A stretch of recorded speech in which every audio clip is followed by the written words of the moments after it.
October 10th, 2021.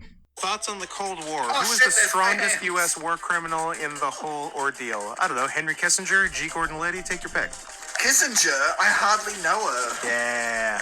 He's still alive, which was crazy. He was old in the 1970s. Henry Kissinger is still alive? Henry Kissinger is alive and well. I wouldn't say well. Man, isn't that crazy? He's like 98 or something. Yeah, you're not well if you're 98. I will not eat another morsel of food until Henry Kissinger is dead and buried. Ow! Chomp, chomp, chomp, chomp, chomp, chomp, chomp, chomp, chomp. Oh shit, I didn't even watch the other clip. It's the clip of Norm Macdonald chowing down a bucket of chicken after he finds out that Margaret Thatcher is dead. Ladies and gentlemen, we got him. At age 100 years old. Born just after World War I, and then doing as many world wars as he could himself after being born, the world has lost Henry Kissinger, with roughly 7 million bodies on his hands, directly and indirectly. Drew, your thoughts? You couldn't even kill that many dogs if you wanted to. It was crazy to find out he was still alive. It's crazy to find that out. Like it was crazy to find that out like every 5 years, because you hear that and then you're like, holy shit. Then you forget, because in your brain, like it's a break in reality for your brain. Like Henry Kissinger has to be dead. Mm-hmm. Like I said, he was old in the 70s. Yep. He was an old man. So like, no, he's not alive. And then you hear in like 2018, Henry Kissinger is alive, right? Like, what are you talking about? What are you even talking about? But we finally fucking got him. Died peacefully, surrounded by his loved ones, as it should be. At the age of 100. Nobody deserved to live a long, healthy life with no repercussions for their actions, more so than Henry Leslie Kissinger. Correct. Leslie. What if that could be his middle name? That actually really could be his middle name. It probably could. Because there was a time in our nation's history, although it wasn't his nation because he's a Nazi. That's true. When like just every guy had a girl's middle name. Kelly Lillian Summers has a girl's name, first name and middle name. Joseph Robinette Biden. Mm-hmm. Marion, the Duke. No? Wayne? No, that's his name? No, it's like Heidelschwitz. Heidelschwitz. Marion Heidelschwitz, a.k.a. John Wayne. Jonathan Wayne. Yeah, he had a girl's first name. Yeah, Marion. Yeah. They weren't even hiding it with him. Nope. That's why he had to be... That's why he had to kill himself. A lot of people don't know that John Wayne killed himself. Well, not a lot of... Yeah, after Marlon Brando had an Indian accept his Oscar. and then John Wayne wasn't allowed to come on stage and hit her. And the rage made him kill himself. He killed himself later that night. Yeah. He killed himself at the 1972 Oscars after party. Do you see those shoes? John Wayne wore those to the Oscars. And then 3 days later, he died, brother. Also, not a lot of people know that Hulk Hogan body slammed John Wayne 3 days before he died. What a piece of shit. Hogan, not Wayne, to be clear. Yes. This is a pro John Wayne. Oh, I love me some John Wayne. Yeah. I'm excited to see your big Searchers poster. It's not very big. It's an 11 by 17. I'm excited to see your regular sized Searchers poster. In the new place. In the new place that by the time you're hearing this, I'm living there. Is that true? I'm living there starting tomorrow. And this will be Is it worth putting this up tonight to spite you? The same way I think you're going to spite yourself. Because on the 90-minute drive from Drew's work to here. Oh, stop crying. It was long. It was long. End of statement. It was stupid. It's not your fault. It was just stupid. Yep. Drew had a little nap. Yeah, because I had a long look. I know you work hard for your money, so hard for it, honey. And also, I didn't sleep in my own bed, and I don't sleep well when I'm not sleeping in my own bed. You had an uncomfortable bedtime. And Drew said he was With a lady. Jury's out. Well, Drew said he's at about minus 50 energy right now, and the podcast is going to suck. Yeah. And I said, normally when you say that, it actually ends up pretty good. And I think the reason is your oppositional defiant disorder is so strong that it even applies to yourself. Like, I'm going to have a bad podcast. The hell I am. Fuck you, me. So that's where Drew's at. correct. We killed Kissinger. I'm too busy looking up. What are you? Are you still looking I'm up? still looking up. I mean, if you happen upon it during the pod, awesome. Yeah. But yeah, Drew. Hey, before we get into business, Drew, it costs money to move, and Costs money to live. and it costs money to live, and to both move and send a goddamn email to buy some boots that you've already measured your feet for. So you can, It's challenging. it is challenging. You can send some money if you have it. Also, it's the giving season. It's December when you hear this. It is. So it's time to start thinking about Christmas presents. So you can send those to paypal.me/SarianSoftpaws. And I'm still sitting on the better part of $1,000 vet bill. And also, it's Christmas. So paypal.me/NotScottHenson will alleviate a lot of those issues. So do that. And also, you can go to perhaps this very YouTube you're listening to right now, youtube.com/@NotScottHenson. Click the join button. If I'm saying this assuming you've already clicked the subscribe and then bell buttons, because that doesn't cost anything and it would be rude not to. But go ahead and click the join button like one edgy berserker did just a couple of days ago. After sending me art and working on art for you. Yep. So someone's had a good week. Someone's had a better week than I'm going to say all of you. So if you could all be a little more edgy berserker and a little less yourselves, I think everyone would be better off for it. And also, we're in the business of keeping secrets. So if you have any secrets that you think we know about you and would not like them to get out, then you know what to do. Those probably those two links that I mentioned nigh 1 minute ago would be the places to take care of that business and get everything squared away. I hear the secrets that you keep when you're talking in your sleep. Let me get there. This will be the greatest victory of your life that will not be celebrated by me because I have no fucking idea. It's Talking heads. No, that also came into my head, but that's because the word "talking" is already in the title. Do you think the song is called "Talking in Your Sleep"? Yes, I do. I can confirm it's called "Talking in Your Sleep." Okay. And I want to say it's from the year 1984. Close? So close. 3, 5, 3. 1983. Sucker. I don't even know that I've ever heard of the band. I don't know if they had a lot of the song. other songs. It's not The Replacements. Nope. Is it The Something? Yes. It is, isn't it? It is.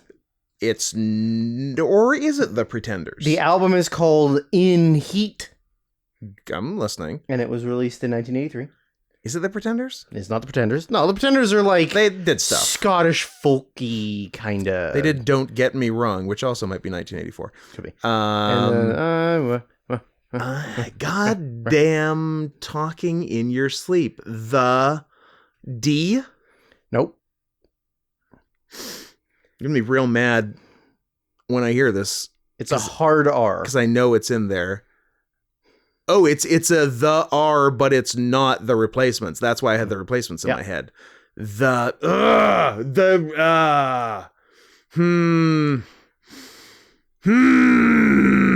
Just think of other R words. I got one. I don't think It's that's an the name. N-word. It's an N-word. N-word. Oh, I know it's an N-word. I know it's an N-word. Shit. Come on. Necto. Necktie. Nincompoop. The rememberers. You nailed it. Did I get it? That's the one. They're the guys who remember. I'm so. Tell me. I can't wait to get mad. Tell me. The Romantics. The Romantics. They did not do much else, but I still should have got that. I'm mad. Probably. This is. I'm gonna be mad for the rest of the pod now. You're gonna have to bring the positive energy. I'm too busy looking up secrets. So yeah. So maybe no. I don't so Drew, as a public service, was being a time thief at work. was being a time thief at work and looking for a suitable Twitter creep of the week, because it's been a little while since we've gone down that rod. And you found one. Well, You happened upon a good candidate. Candidate Yeah. who was making very specific Yes. porn. And then scrolling down their page Yeah. led me to the one non-specific porn they had drawn. But let's be clear, porn nonetheless. Porn nonetheless. But different than everything else on the account. Correct. Yeah. Do we get more specific than that, or do we just hope you find it either today or next week? Because I feel like if we say what everything was, then we won't actually have anything to say if and when we find it. That is true. Although, but like I maybe said, people could help us people find might- it, because we have an interesting audience. Yeah, and they might already know, like, as soon as we say the words, they'll be like, Oh, it's that guy. that's Pete. I know Pete. That's Pete. Okay, that's true, actually. So it was exclusively Sonic porn? It was Sonic porn. Sonic and- pretty decent quality Sonic porn. Drawn. Yeah, or computer generated, maybe. Okay. I don't know. So it's like Sonic and Tails business? Sonic and Tails business. Yeah. Pretty decent quality. Yep. I believe their handle was, I think it had Sonic in, maybe not in the handle, but their name, like their account name. Okay. Right, like it wasn't at Sonic not the something, at, but their username. username was something Sonic related. Okay. Good to know. We can confirm that they are not at gay Sonic porn. No. But that is a channel. Yes. Yeah, I think I'm.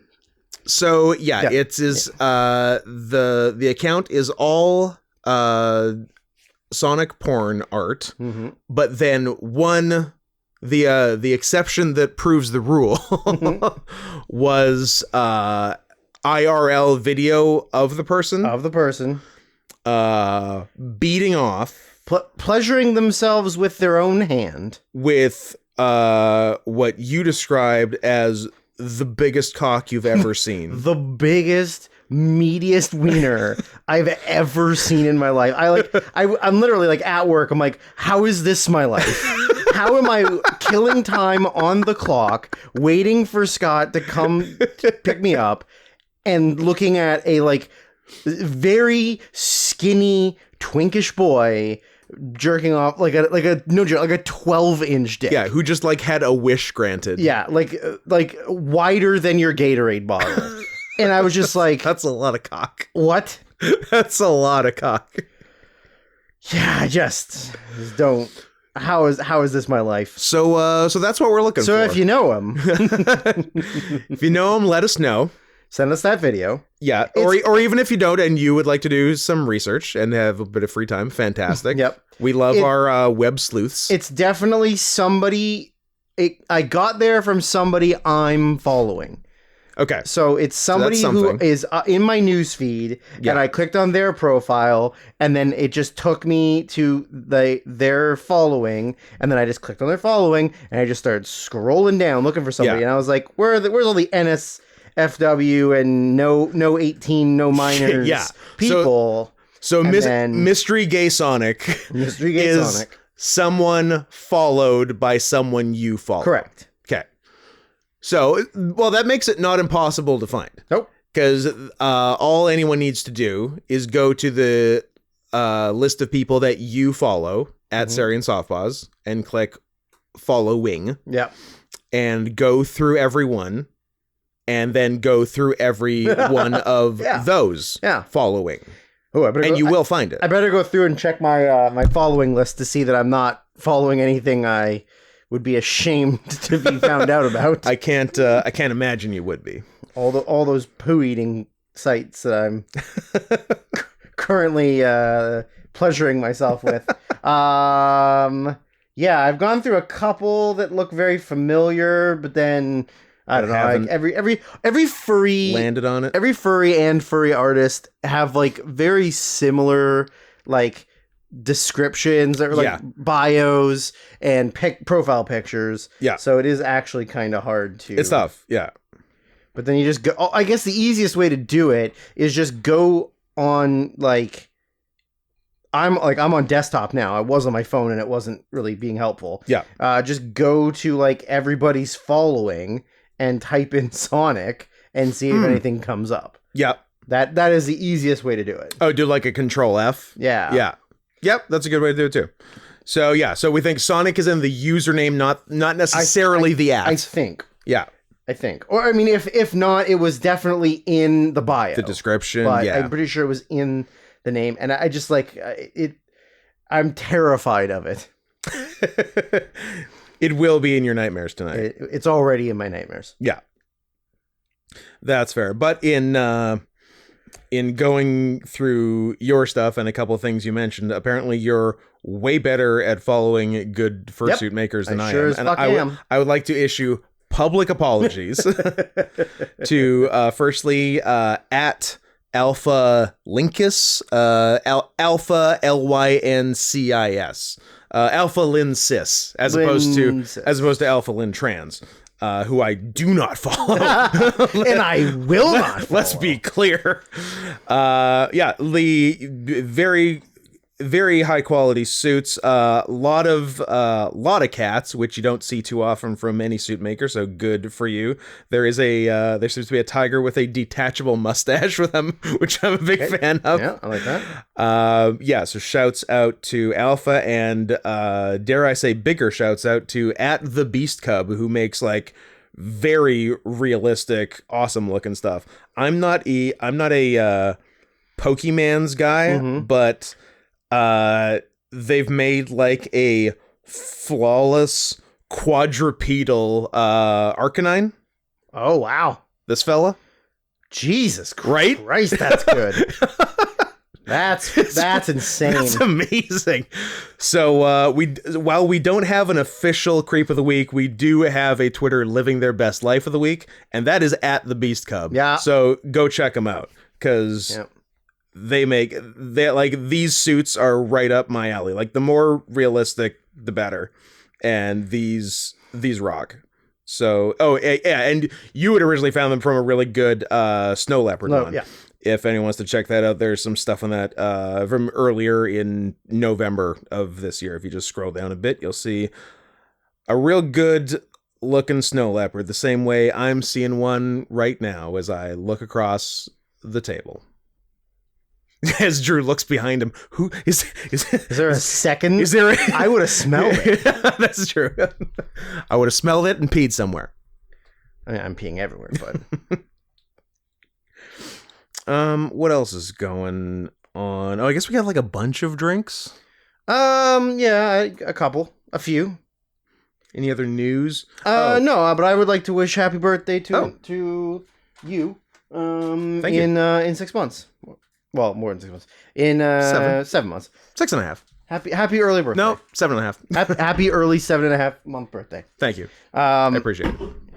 No, it's only because I just saw it literally on my Twitter. An actor I really like, Gael Garcia Bernal. Happy birthday. GGB. Our second favorite Gael on the podcast. Yeah. Actually, first, don't tell Vexel.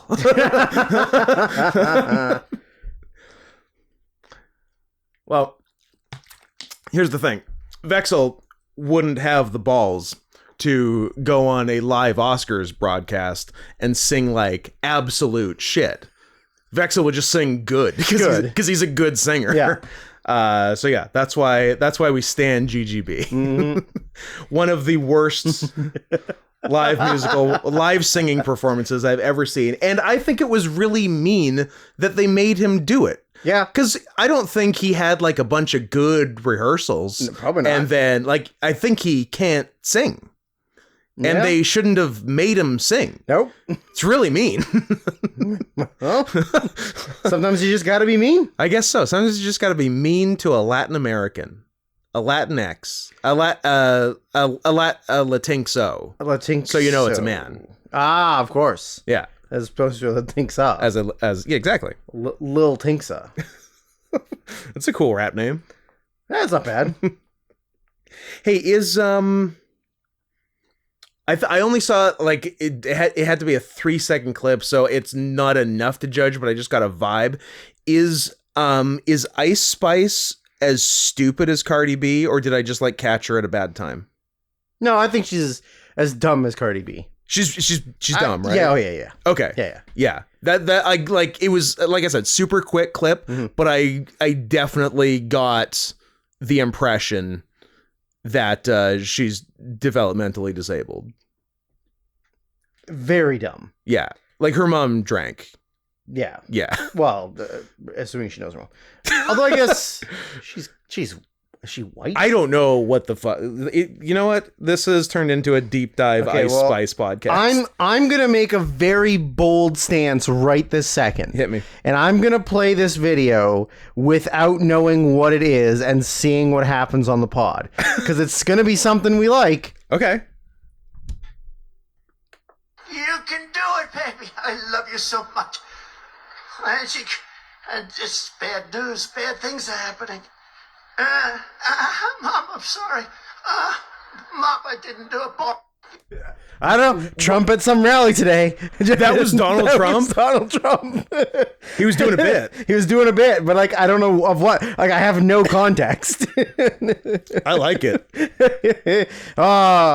Then, now, forever, Trump. Ice Spice's real name is Isis. Okay. That's her birth name. All right. Isis. Spices. Fun. I'm gonna write that down. And Isis Nija Gaston.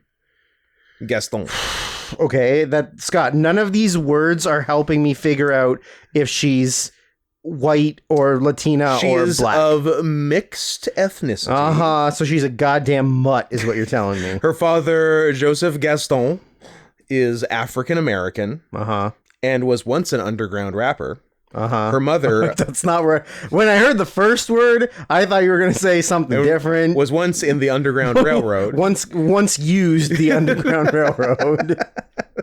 And her mother, Charina Almanzar, is Dominican and worked at a car dealership. But, so she's just and black. Gave birth to Gaston at age 17. Ooh, nice. So she's just black.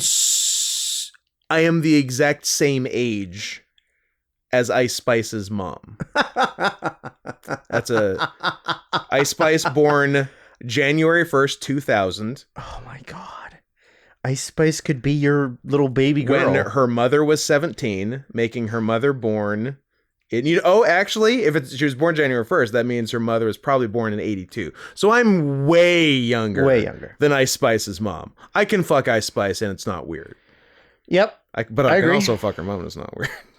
And I can fuck her dad and it's a little weird. But still okay. So yeah, she's black.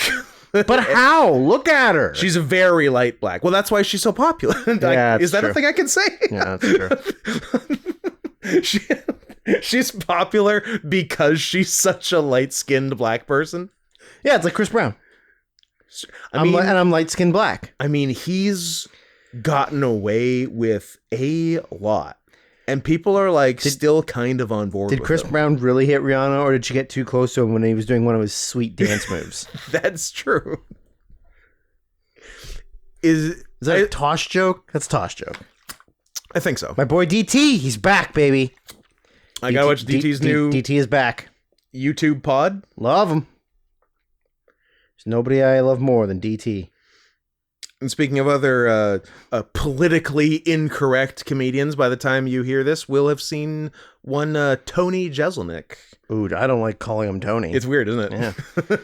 Anthony Jeselnik, this coming Saturday. Do you want to talk about Drew's minor league hockey corner and how I know Drew does. the East Coast Hockey League, which is the third highest tier of professional hockey in North America, ECHL, just announced their newest team today, the Tahoe Night Monsters. I mean, that's... Turn the thing off. Hold on. I went to spin the laptop and I pushed the power. That's why you need a laptop Lazy Susan to put on there. So you can rotate it around as much as you want. Night Monsters. Oh, they're Daggins. Isn't that fucking cool looking though? It's cool. For a hockey logo? Yeah. Oh, Night Monsters with a K. Yeah. Because they're monsters that fight knights. And the funny thing is, they're in Lake Tahoe, and which has a dragon. Yes, and the Vegas Golden Knights. Yes, and their farm team is the Henderson Silver Knights. And Tahoe and Henderson are not that far away. No, so keeping with the theme. I like it. I like that. Good job, Tahoe Night Monsters. Way to go, Tahoe. I'm gonna buy one of your jerseys unless they look ugly. That seems fair. Anywho, what are we talking about? Biggest dicks I've ever seen. Biggest dicks you've ever seen. On bodies they don't match. Nymphomaniac. That was originally the first. Those were a couple of that was those. I'm not convinced. They didn't use a little movie magic, and those were just horses. Well, they were black enough. Yeah, I think there's a nymphomaniac, sorry to bother you shared universe. Nice. And those might have been horse guys. I think they were horse guys. Yeah, it could have been. I think that answers a lot of questions. A lot of lingering questions left from seeing Lars von Trier's Nymphomaniac. Why are those guys' dicks so big? Why are those dicks so big? I think they were horses. Yeah. So another mystery solved. There's that one other news thing that seemed really fun. The guy who directed Powder is not too bad a guy. I mean, he's got a lot of chance. He must be light skin black too. I guess Powder is the ultimate light skin black. Yeah, that's true.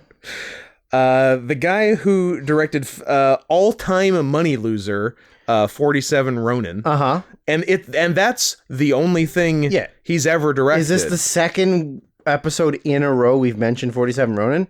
Did we talk about No, because we talked about this after the pod. Oh, after the pod. I'm this is actually fun news business, so we should talk about it.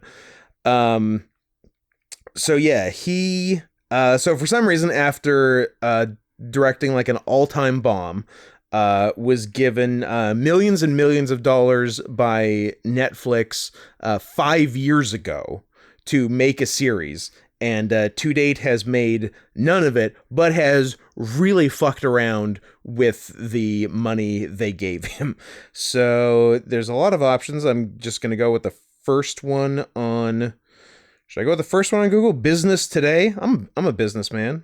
Hold on, what's the address? businesstoday.in? India? I don't know. I think Indonesia. I think I'm going to get halfway... Indochina. I think I'm going to get halfway through the article and it's going to ask to smell my hair or something. So maybe we'll try livemint.com, which is also India based. What? Why all, you know what? I'm going businesstoday.in and come what may. Netflix gives $11 million to filmmaker for sci-fi series. He loses $6 million in option trading. Netizens say good movie plot. Filmmaker Carl Rinch deposited $10.5 million into his Charles Schwab trading account and lost over half of it by trading options, says a report. The director received $11 million from streaming giant Netflix to make a sci-fi series. It has instead lost all the money by doing option trading, said a report on Thursday. 2018, they bought a sci-fi series from Wrench. By 2020, Netflix had spent $44 million on the show, which has yet to have one episode made. Wrench, with production floundering, Wrench, so 44 was spent on floundering production. Then they gave him another 11 to bring it up to 55. He immediately lost 6 of that. And then took another 4, invested it in Dogecoin, and turned that into 27 million.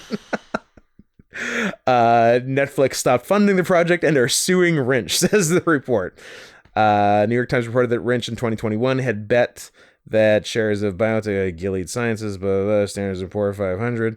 I guess he shorted a biotech firm and lost that initial $6 million in like 2 weeks. Pretty good. And and they said Netflix will own the rights to this story, and they should make something out of that and recoup their losses, which is a pretty good idea. Mm-hmm. I think there's more, but that's the basics. They gave a director who has made one failed movie a shitload of money to make a sci-fi series, and then he just fucked around day trading with it. That's, you know what? If only he'd gotten I think it in the end profited because he bet the farm on Dogecoin and then paid off. Yeah. Which probably would have been before Elon hosted SNL and accidentally tanked Dogecoin, which on paper was the opposite of what he was trying to do, but maybe he was 4D chessing us, and he knew. He actually I find myself saying maybe Elon is self-aware, and that can't possibly be true. No. But if he was, he could have known that he would annoy people on SNL and it would actually tank Dogecoin instead of boosting it. But I feel like that's not the case possible given everything I know about him and his personality. Mm-hmm. He's the worst kind of autistic. Yes. Oh, and you calling him a full-on hard F slur last week, fully monetized. Love it. YouTube loves the boys again. Love it. We're back, baby. We're back. The boys are back in town. Calling billionaires faggot. Now,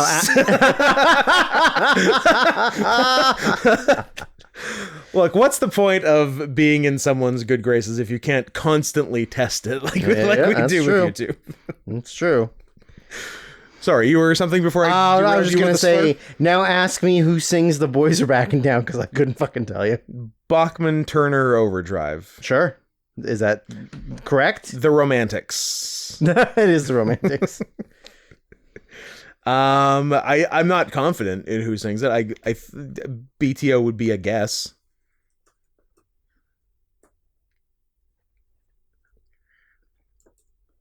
And we're going to have a little bit of quiet time until we find out. Thin Lizzy. Thin Lizzy. That sounds right. I'll allow it. I don't know. Scott. Yep. Vaxxed? We got someone must have already replied to the New York Times article of Kissinger's death on Twitter with Vaxxed. Vaxxed? Oh, it's so good. Watch out, guys. If you get the vaccine, you'll be able to do every war crime you've ever wanted to do over the course of 100 years and then die peacefully. No one's stopping you. So, damn, I hope we don't get that dangerous vax. That is... people do that unironically. Apparently in a recent interview, Millie Bobby Brown, who... MBB? Not to be confused with GGB. No. Have you seen the fact... Pussy? I can say that because she's over 18 now. Yeah. I can say it. Yeah. They did the... you could have said it before. They did the website with the countdown like they did for the Olsen twins. They probably did. To be honest, they probably did. Of course they did. Everybody, well, first of all, I don't know if you've seen online, but everybody has been saying how much she looks like Wallace from Wallace and Gromit. I have not seen that. So she did an I mean, better than Gromit, I guess? Maybe not. no, Gromit's better. because she did an interview where they were like, I don't know, she talked about how much she loved eating carrots. And in the interview, she like took a bite of one Yeah. and she said, the dirtier the better, which is a Wallace line. Yeah. But then people have been doing side by sides. she and looks a lot She like- looks a lot like fucking Wallace. She is a buck-toothed, big-eared. Does she look like regular Wallace or Curse of the Were-Rabbit Wallace? Curse of the Were-Rabbit's way better. Wait, that's what I mean. Because if that's the case, not so bad. That's very funny. I had not seen that. Let's see. Give me a nice side by side. God, she's ugly. I can probably play the. Well, I guess I don't need to do the sound. What do we got here? It's gonna play in a second. You got to get that Lazy Susan. I'm gonna see, and then she does like I like little ones, but these the dirtier the better.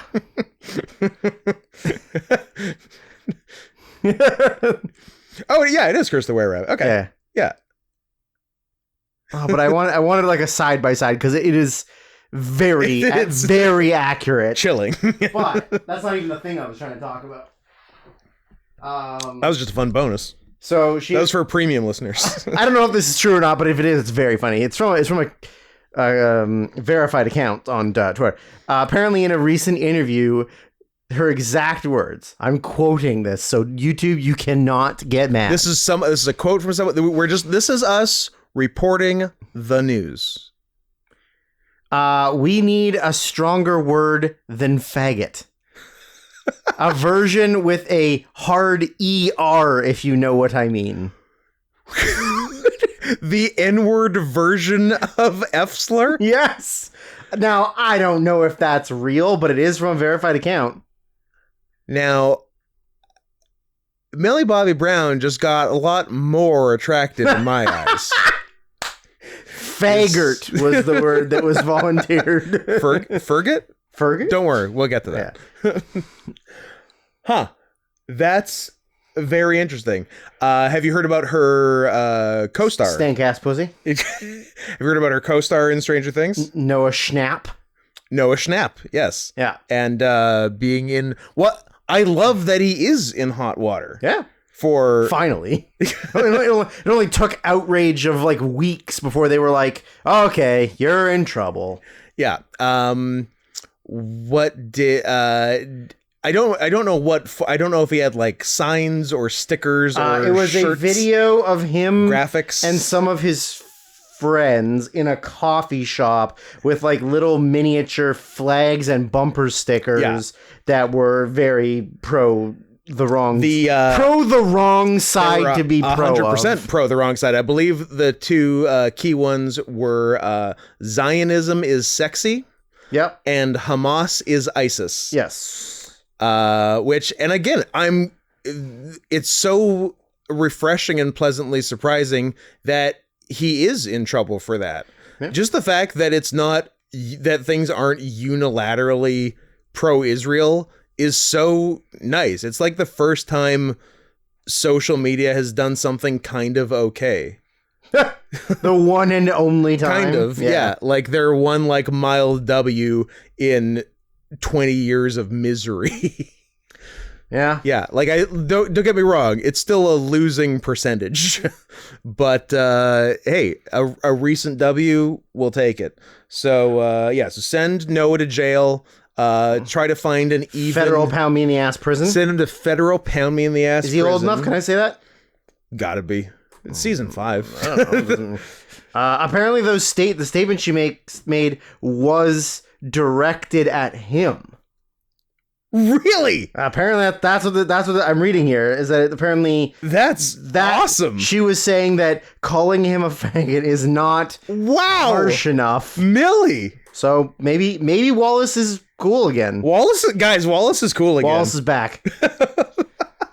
Holy shit. And Millie. then speaking of Wallace and Gromit, yeah. did you hear about the fact that the factory that manufactures that type of clay can no longer manufacture it. What? And the studio only has enough to make one more Wallace and Gromit thing. And they're making fucking Chicken Run 2 instead. Assholes. They already did. It's already done. But like, so they're doing one there more will be wall, and that's one more of that kind of style of There's stop no motion. way to replicate it. Apparently, it's like such a specific process with shit. very specific ingredients, or I don't know, like the way that it's sprinkle some of this and some of this, come in the back a little, and then that they can only make one more feature length movie, and so that sucks. I love Wallace and Gromit. Where Rabbit 2, baby. What's with rabbits? Come on, where Panda? I know one sad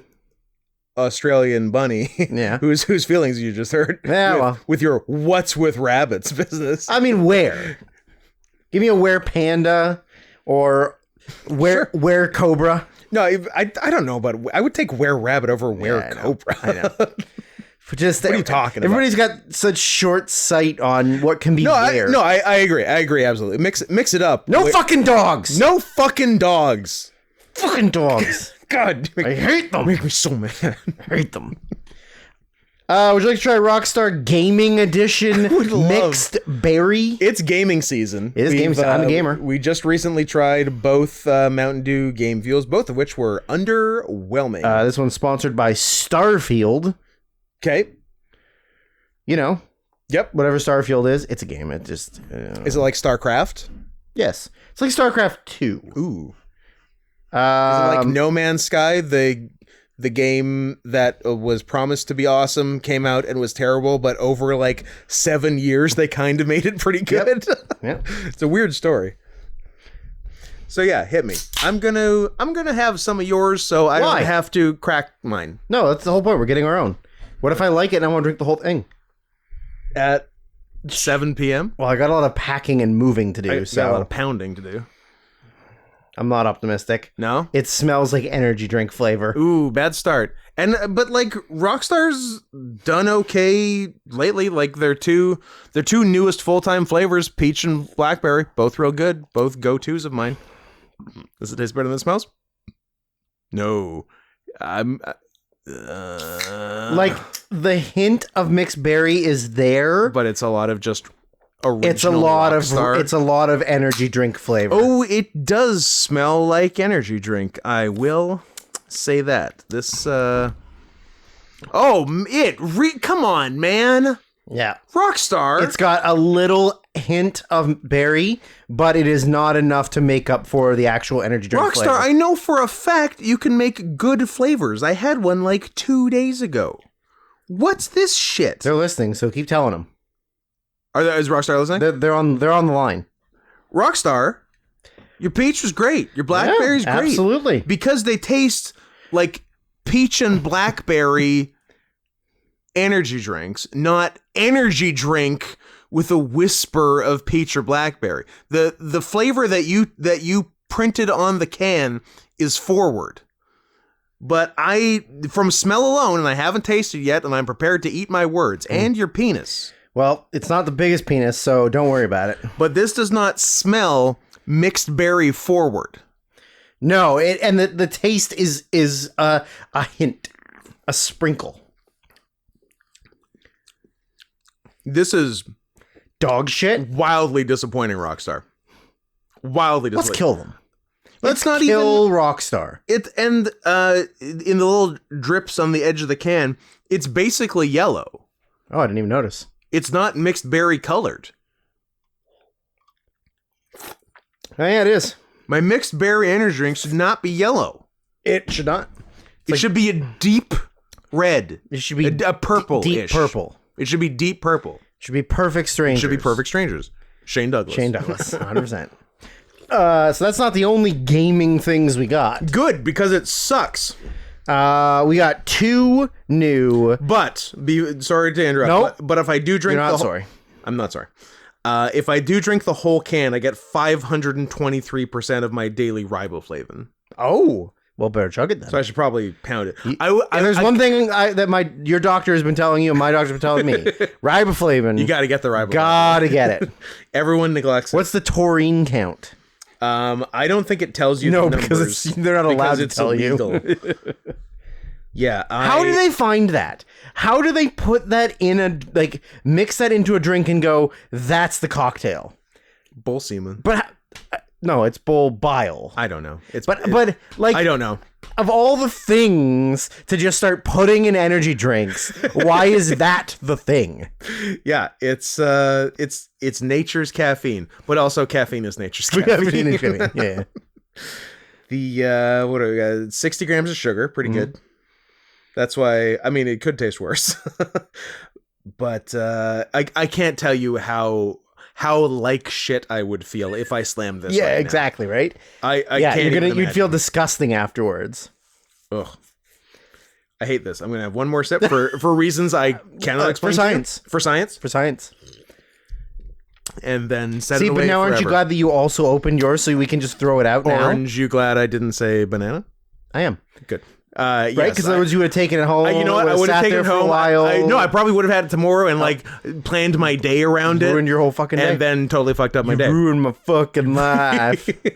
So it's definitely for the best. Yeah, those suck. I hope one of these fellers is better. Yeah. Start with the white because it's not limited edition. Yes. Limited edition, let's do some simple addition, $50 for a t-shirt. That's just some ignorant bitch shit. Macklemore taught us that. Cool guy, that Macklemore. Yep. I'm not gay, but if I was, I would want equal rights.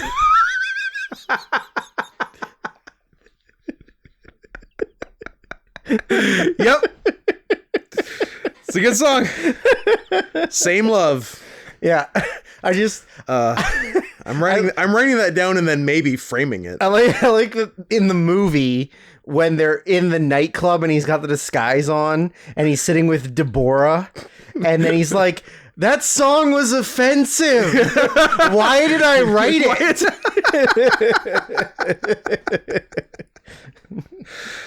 God damn it, that's funny. Yep. I'm a regular Yorma Chacon. I'm an Akiva man. An Akiva man. Yeah. Yes. But Akiva Goldsmith. Okay.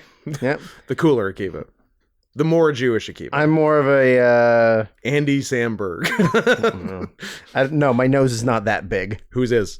And my teeth aren't that buck. Ugly, is he a were-rabbit? Ugly Jew. Wow.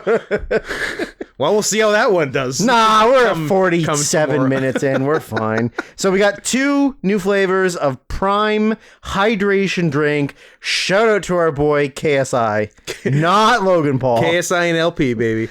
So one is a full-time flavor. Yeah. One Meta Moon. One is a limited edition. Which I don't care for the name. There is a second limited edition that costs double what all the other primes cost and is Los Angeles Dodgers flavored.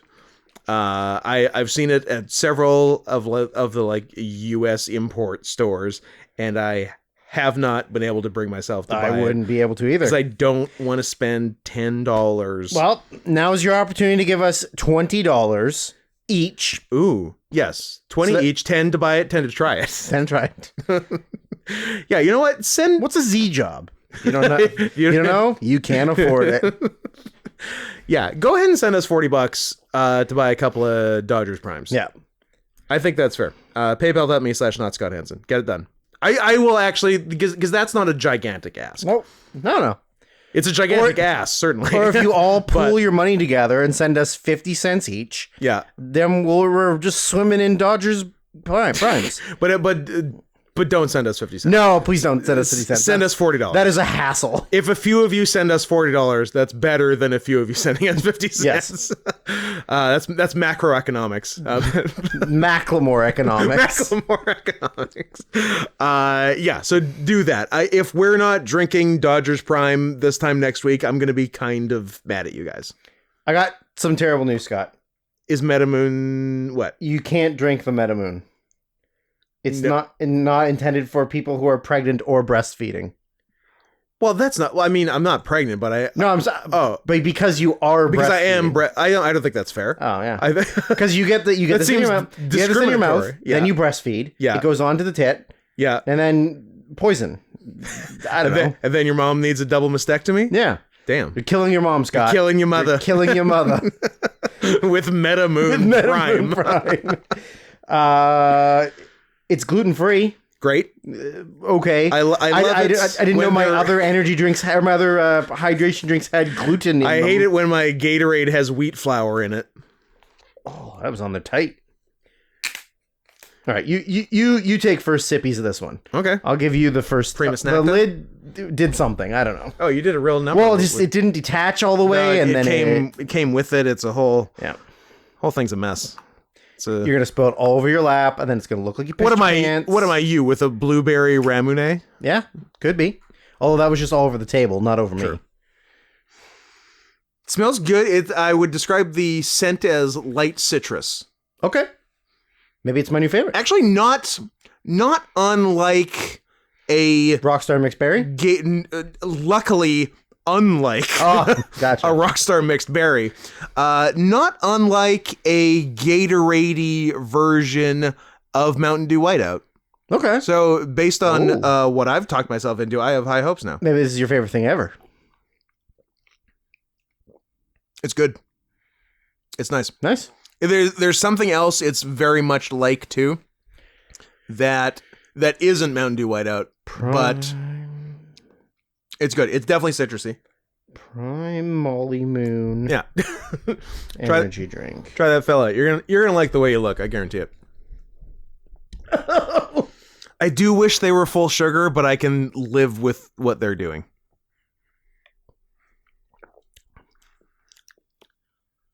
Yeah, it's good. Yeah. I couldn't tell you what the other thing is though. But it's like it's in the citrus family. The hell is it? Mighty Moon? Mega Moon? Max Moon? I think it's none of those. I think it's Meta Moon. Meta Moon Flavor. Lemon. Oh, no, that's just all the name. What is Meta Moon Prime flavor? Combination of blue rasp, bubble gum, and cotton candy. No, I don't agree with that. That's what it says. Is that what Prime says or what some asshole on Reddit says? Smokeshop.co.uk. Yeah, they're all high and British. Standard.co.uk. No, I disagree because I wouldn't be mad. Apparently, it is so popular in the UK that it is hard to get it. Ooh. Should we stock up and then sell them at an inflated price to our British listeners? Is there 2 flavors of MetaMoon? What? No. No. Is MetaMoon Asshole. Prime Limited Edition? Is Prime MetaMoon okay for kids? It says on the bottle no, so... No. Does MetaMoon Prime taste like Skittles? Okay, MetaMoon Prime coconut. Kinda. Maybe it's one of the old voodoos it kind of tastes like. Yeah. Maybe the Skittles, in fact. Or, I don't know, rainbow fruit candy or whatever they legally had to call it because they don't own Skittles. Yeah. Somebody on Reddit. What is the flavor of MetaMoon? First person. Medicine. Tastes like medicine. Huh. All right. So MetaMoon so far good. Good. It's Thumbs up. beating out the Rockstar. By a fucking mile. And the second one and last one is Let me see if Drink Prime says anything about the limited. flavor. Nope, they don't. Edition. Yeah. Spooky. Glowberry hydration drink. It is a classified as by Health Canada as supplemented. Okay. This one is not. Oh, sorry, Scott. This one's got gluten in it. Oh no, gluten free. Not recommended for those under the age of 14. Do not drink on the same day as any other supplemented food or supplements with the same supplemental ingredients. Do not drink more than 1 serving per day. That's a lot of rules. For a fucking hydration For a drink. Gatorade. What are we doing? Okay, this one opened nicely. And I got 1 drop on my pants. Oh, We're liking it? I think I'm going to like it. Good smell? I think I know what it is before I even touched it. Really? I'm intrigued. Is it what? Oh, yeah, it is. The taste isn't as good as I thought it would be, but I still like it. Okay. Let's see what we're working with here. Do you know what it is? Oh, it smells like something. Yeah, it's good. it's almost got a Cum taste to it. no. It's got like a green, almost grassy, but in a good way smell. I think it's sour apple. I think you're on the right track. I think it's a sour apple. Maybe there's something else, but oh, it's candy apple. or candy apple. Yeah. Yeah. Which makes total sense for Halloween deal. Although they call it glow berry. Yeah. It's not but berry, bitch. It's you know what? It's not berry, bitch. Not berry, bitch. Yeah, that's like sort of caramel apple. I like it. I like it more than the good. Metamoon, I think. I maybe do too, but both are. Maybe it's just in comparison to the Rockstar. Anything. The Rockstar was so bad that everything's delicious. Yeah, those are. I mean, for 20-calorie drinks, which, if you know me, are not my first pick in the world. Those are both big winners. And if you don't know, now you know. Word I can't say. Forget. Yep. Figurt. Figurt. We need a worse F slur. Thanks, Millie. For my former For my friend. co-star who thinks Zionism is sexy. Yeah. You know what? We should think of terrible words for people who think that. So I'm not I'm not against it. I'm just surprised she said it. I'm not mad. I'm not even disappointed. I'm just impressed. Yeah. Also, for everybody who's listening to the podcast, at the end of the week that this podcast is released, aka Friday, we have our next show. So if you'd like to fly in from wherever you live and surprise us by being a very small Filipina lady, then feel free to do that. That's true. We have at this point become accustomed to people flying in for our shows. So if you can Don't disappoint us. find your way to Tacoma, Washington on this Friday, December 8th, you probably should, or else we're going to be disappointed. And Tacoma fucking sucks. Tacoma I does hate suck. Tacoma. I wish it was Seattle. Yeah. It used to be Seattle.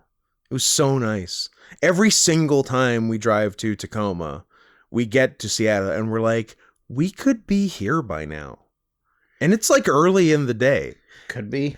And then we drive the extra hour 15 to hour 30 minutes, which, by the way, that's the amount of time. The distance is like a quarter mile, but it's just rush hour on Friday afternoon. Yeah.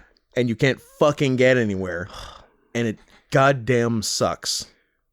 So annoying. And also, even if it was north of Seattle, Tacoma would still suck because Tacoma sucks. Tacoma is a piece of garbage. Yeah. So anyway, fly to our show. The shows are fun. Yep. Just don't stick around in Tacoma too much. Come to karaoke in Seattle. Yeah, where somebody we've gone with just kind of passes out.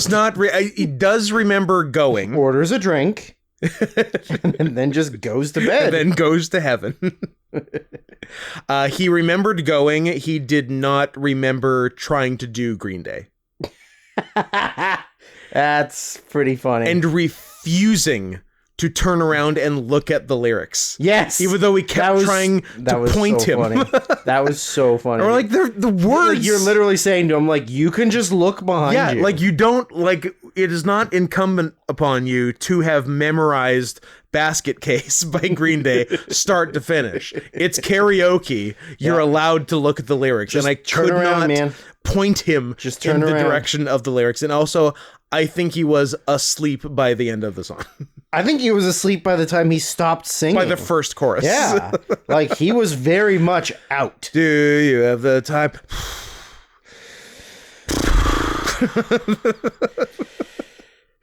I thought he was going to throw up on himself. Like, I honestly really did. I don't think Ben's a big puker. No? Okay.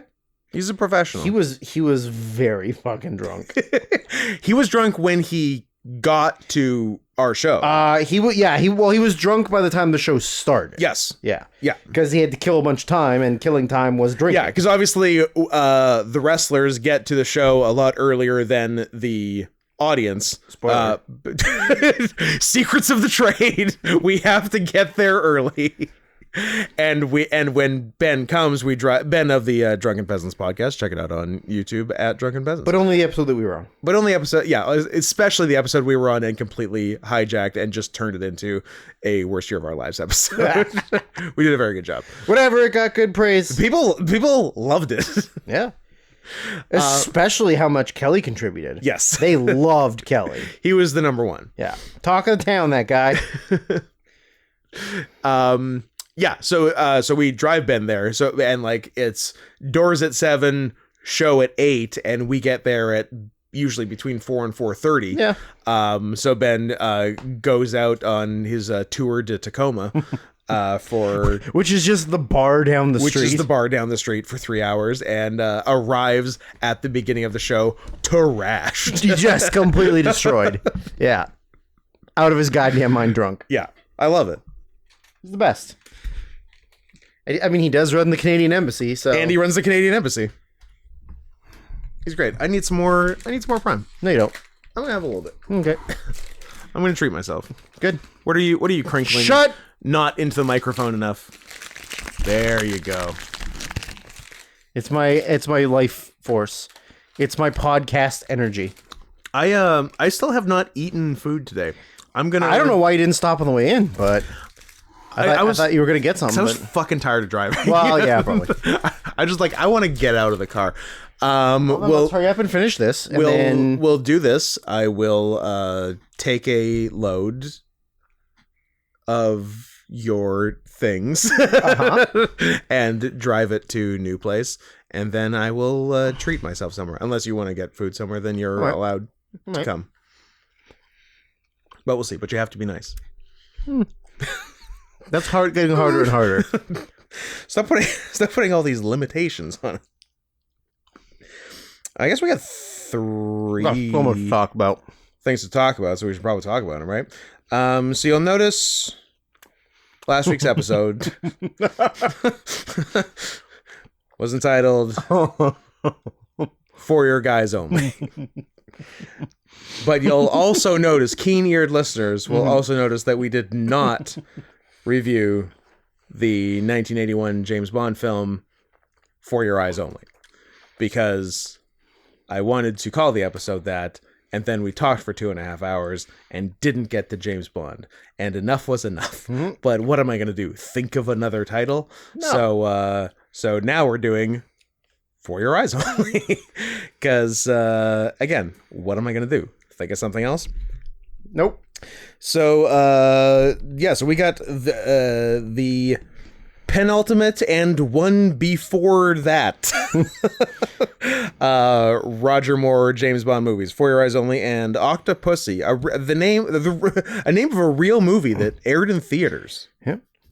I'm gonna put this even closer to my face. It's pretty close. Yeah, get the windscreen mashing your nose and mouth. and then breathe loudly. So where Tib brought us both of the Bonds, I presume he will at some point be bringing us the end of the Roger Moore James Bond saga. I believe a 85 question mark. Yeah. A View to a Kill. Yes. Which they told us at the end of the credits of this one, even though they have lied about what was coming before, but that was Star Wars' fault. Usually they tell the truth. It's Jaws in space. It is Jaws. I love that Jaws got 2 movies. Has any and a face turn. and a face turn. I mean, And fell in love. he had a whole character arc. So, For Your Eyes Only, 81. And just with the request where Tib said, "Hello again. There was an unfortunate delay, but now it's time for a request. I would like you to watch Octopussy 1983 and A View to a Kill 1985. Oops, my bad. I skipped For Your Eyes Only 1981, just like the filmmakers. So I'd like to adjust the request for For Your Eyes Only and Octopussy. I could have added a third request, but that will have to wait. Blame Drew for that. I will. Fuck. Fuck. So there we go. Verres only starts at Bond's dead 26-year-old wife's grave. Did I miss something, or is this just new lore? New lore. He's at Teresa Bond's grave. Yep. Who, if I did the math right, and I did, was 26 at her death. Was 15. She died of 15. Because Bond can get away with murder. They had been together for 6 years. Mm-hmm. And I'm like, yeah, what the fuck is going on? Also, isn't Bond a code name? Yeah. And that's why there's like yeah. That's why there's like 8 of That's them. why there's a bunch. Yeah, it's a name. They buried Teresa Bond, I guess. or it just happened that her name was also legitimately Bond, Could like be. our friends Nick and Shirley Price, who fucked, but as far as we know, weren't yeah. brother and sister. That's crazy to have that, like, have not a very common last name. Yeah. And then decide to fuck somebody else who has the same last name. Yeah. Also, you have the name of a Hall of Fame PGA golfer, and then also find someone else your last name. I hope PGA golfer Nick Price's wife was also named Shirley. So maybe they're just cosplaying as the PGA Prices. Could be. See, I can fuck whatever Syrians I want because there's only like 2. That's true. And most of them I think are like Filipino. I think Syrian's kind of a Filipino last name. Oh yeah, what is Syrian ethnically? Well, Syrian last. One of my dads is from Michigan, and my other dad is from California. Yeah. Yeah. So I'm American. This form of the surname. There's also the Armenian variant with the Y instead of I. Nope, that's not me. I am not Armenian. Filipino, probably from a Hispanicized form. Hispanicized? Like anglicized, but Hispanic. Probably from a Hispanicized form of a derivative of Tagalog, Saria, to be ready or to be prepared. Also orderly. Be prepared. So shout out to all our Filipino Syrians out there. Shout out to Kathy Sarian, who flew to our last show. And to UV Sarian, who's listening right now. And is not a YouTube member because he's a coward and doesn't have money. But why don't you have money? Cowardice. You know what? Story checks out. Yep. So what else? So then we get the Blofeld yeah. intro. So I thought it was because he had died at that point, but he hadn't. He was doing Halloween movies. Yeah, so it's Donald Pleasance. It's Donald Pleasance, yeah. I'm gonna look it up. I didn't actually look up if there was a reason, or they were just like, nah, he's too popular now. We can't get him. He's moved on to bigger and better things. Wasn't it a thing for a while that they didn't show Blofeld's face, and he was just like he was Dr. Claw. Yeah. Yeah. So yeah, for those who don't know, Blofeld guys only. in the Bond universe, he's Dr. Evil. Mm-hmm. Like he's a guy literally with petting a white Persian cat and bald and all the hits. Like the more Roger Moore Bonds I see, the more I realize that the Austin Powers movies are barely parody. Like besides his outfit, most scenes in Austin Powers are just direct, like shot for shot remakes of Roger Moore Bond scenes. Yeah, absolutely. What do you got on Pleasance? Nothing. I have something on why Bernard Lee as M wasn't in the movie. Okay. Because he died of stomach cancer. Yeah. It says that he Even though he was dying of stomach cancer, he did try to film at least one scene in the movie, but in the end it was too much for him, and he had to bow out. He died not long afterwards. As a result, Q's role in the movie was slightly expanded to fill the gap. As such, several scenes originally intended to include M were rewritten with Q. For example, the confessional scene. That makes sense. Yeah, because Q's not that's not field Q's agent. style. He's Yeah, not a field agent. What's he doing out there? Get back in the lab, nerd. Whoa. Well, I'm learning a lot of things as we go. So let's just keep going with the movie, and we get there. I like learning. So anyway, the cold open is Bond finishes his business in the fucking graveyard. Yep. And then a helicopter picks him up. Who I guess he assumes is MI's doing, but it's not. It's not. So like, I don't know. Don't get into helicopters with strangers, motherfucker. I agree. It's Blofeld's man, but also Blofeld kills the helicopter pilot too, so he can remote control the helicopter. Well, he kills his own pilot. Yes, that's what. Like, what? But he says, "Oh, whatever. He's easy to replace." Like, yeah, human life is very easy to replace. Yes, and then he remote controls the helicopter and tries to kill Bond, but Bond escapes. Lands the helicopter and gets the remote away from Blofeld, and then picks up the back of his wheelchair with the like landing gear of the helicopter and flies him around to torment him. Yeah, but what I love is obviously they're not showing his face. Yeah. So all you see is hands against the window while he's looking forward. Like, no, Mr. Bond, please. He's like, I'll give you anything you want. Leading to legitimately the best scene in the movie in the first 10 minutes of the movie. Yeah. Where he just flies him over a smokestack and just like tilts it forward and dumps falls his off, ass down it to his death. Dead. See ya, Blofeld, you piece of shit. Piece of shit. Then we get to hear For Your Eyes Only by Sheena Easton, who's, what does her baby take? The morning train. You got it.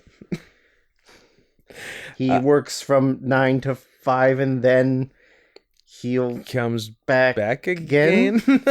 Yep. Sounds right. I don't know. I associate that song with Euro Trip. Yeah. And yeah, you said you associate it with Euro Trip. I associate it with Seinfeld. Yeah. So then back to the office. How exactly does one become a first Sea Lord, and how can I do it?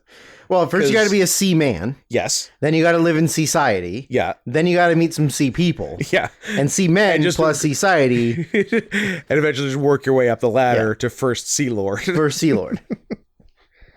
Also, it's wild that like this like ultimate secret agent, like, you know, the most masterful technician in the history of MI6 is a Navy man. Yeah. Like the lamest, gayest arm of the military. Let's not say things we can't take back. He's not Coast Guard. It's pretty close. But it's pretty close. Navy and Coast Guard are like, you know, you and your cousin who's born in the South, you're still the same family. Navy is gayer but still cooler Coast Guard. I mean, barely, but yeah. Yeah. Yeah, like you're not fully ashamed to say you're in the Navy. I'm in the armed forces. Oh yeah, what branch? Infantry. Well, boat stuff. Are you sniper? Oh, Navy? Well, not exactly like the other boat one. We assist the Navy. We help sometimes. We get them coffee in the morning. Yeah. If, have you seen if some drunk dad drives his boat out too far, we go and get him. Have you seen any overseas action? Well, we've seen some on the seas action really close to our own shores. Oh. Was there? So you had military ops right near your own shores? Well, we ran sort of like a daycare for teenagers who are bad at swimming. Yeah, it's a tough one. What are they? The U.S. Coast Guard got absorbed into Homeland Security, I think. Oh, because I think the other 4 branches of military were like, we're not sharing. we're not doing this with our retarded younger brother. Yeah, like make them something else. They didn't get absorbed into Space Force. Oh, pardon Which me. is the still 5 other is still a branches thing, right? I think like so. it didn't go away because of Biden, right? I think it technically exists. All right. Who like Steve Carell's the head of it? Yeah, if you want to go by some bad show that no one watched. Well, it's on Apple TV. You can't. Did you know that there's actually no way to watch anything on Apple TV Plus? Okay. Like it like the technology doesn't exist. Like there are shows. Yeah. But there's no way for you Right. to watch it. Right. Yeah, it's too bad. They're just making them for nobody. Yeah. But at least they're not canceling them, and they're not burying them and tax writing them off. Yes. Okay. Which Gotcha. feels like it should be illegal. It definitely feels like it should be illegal. So he kills Blofeld, and then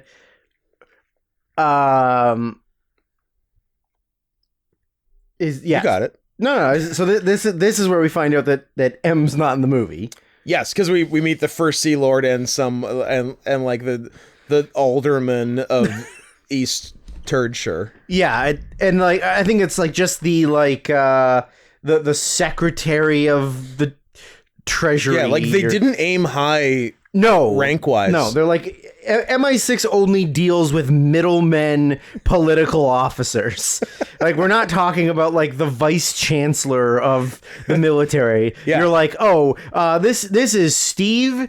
He only works weekends when Yeah, they definitely got the weekend crew. yeah. So yeah, it was they were really aiming low. So the MI6 or the British military has a nuclear sub, but it's under a boat. Yes. It's a boat and a sub. But didn't we basically do this plot 2 movies ago? Gee, it's almost as if everything in this movie is already something that's as been we done. come to find out, that after having seen it, I'm not actually convinced there's any new footage in it. Yeah, well, a lot of stuff isn't. This feels like a best of reel, or not a best of, a sum of reel. This feels like a trail of the Pink Panther. Yeah. Where Peter Sellers died 30 seconds into filming the first day, and they still made a fefeature-length movie for some fucking reason. Top billing. Yeah, like I don't get it. But yeah, I'm like, wait, didn't we just do submarines getting hijacked and bombing cities? Like that was literally 2 movies. That was The Spy Who Loved Me. That's right. Yeah. We just did it. So you gotta wait a few more movies before you do it again. There's only 1 movie in between, and that was in space. Yeah, exactly. You did space and then right back to subs? At least do some DOMs. Do anything. Do anything. something else. I like how every movie has a woman who's with the bad guy and then just immediately leaves him and goes with Bond, and then sometimes she also betrays Bond and sometimes not. It's almost like women are bad. Scott, women want sex just as bad as us, and are you gonna say no to Roger Moore? Sir Roger Moore. I would not say no to Sir Exactly. Roger Moore, no. Good guys, bad guys, they all want the D from Sir Raj. That's very true. Yeah, so we get an extended scene with Q, probably to make up for M being dead, where I thought the way they were describing the technology, I thought they invented facial recognition. That's right. But what it actually is they just got Microsoft Paint to do police sketches for them. Yes. Yeah. And that whole scene is so because it's so funny because it's the most technological thing you have. Yeah. And Q is like and then like the nose was a little bit, and then he makes this like Pinocchio nose. That was funny. And he goes, Yeah. oh no, not like that. He goes, oh yes, of course, sorry. And like like that he's so bad at this new technology that he would go from regular nose to Pinocchio, to full liar Pinocchio. Like, it's very funny. And they do that gag like 3 times. Yeah. And yeah, it's like they're having fun. It's very silly. They're having a good time. So what's the deal? I feel like both of these movies have weird, convoluted plots. Yeah, but I think the funny thing about like all these Bond movies is they always have like a very like outlandish, like non-realistic story, like major plot thing that is happening. Yeah. Like, okay, so there's like a nuclear sub sort of, but also a boat that gets sunk, but it's not deep. It's underwater, but it's not super deep. Yeah, we can get it, probably. And then the Russians from Moonraker, who were sort of their allies, but are now back to being the baddies. Russians be Russians. They want to get the like computer systems thing. This movie's MacGuffin. Yeah, the thing that was in the sub so that they can control the other it controls like dictating where missiles can be shot from the rest of the fleet. Yeah. So if they have it, they can trick. Which was 2 movies ago. It's the same fucking thing. Yeah. So it can tell them where to shoot missiles. Yeah. So yeah. Anyway, so they want to get that, but then of course, because it's this, like when Bond meets the vice chancellor's junior secretary guy, and Q or whoever it is, and he's like, well, why don't we just send the military in together? Like, whoa, we can't bring attention to the fact that we have this thing. So like, Bond, you're going to have to go get it. This one secret agent guy is going to have to go to the bottom of the ocean. Secret Asian guy? Not the bottom of the ocean. No. Just like 8 feet. Yeah. Just like just a little over his head. A deep swimming pool. Yeah. Yeah. And recover this thing. Yeah. Before the Russians do. Yeah. Which is such a stupid plot thing. Yeah.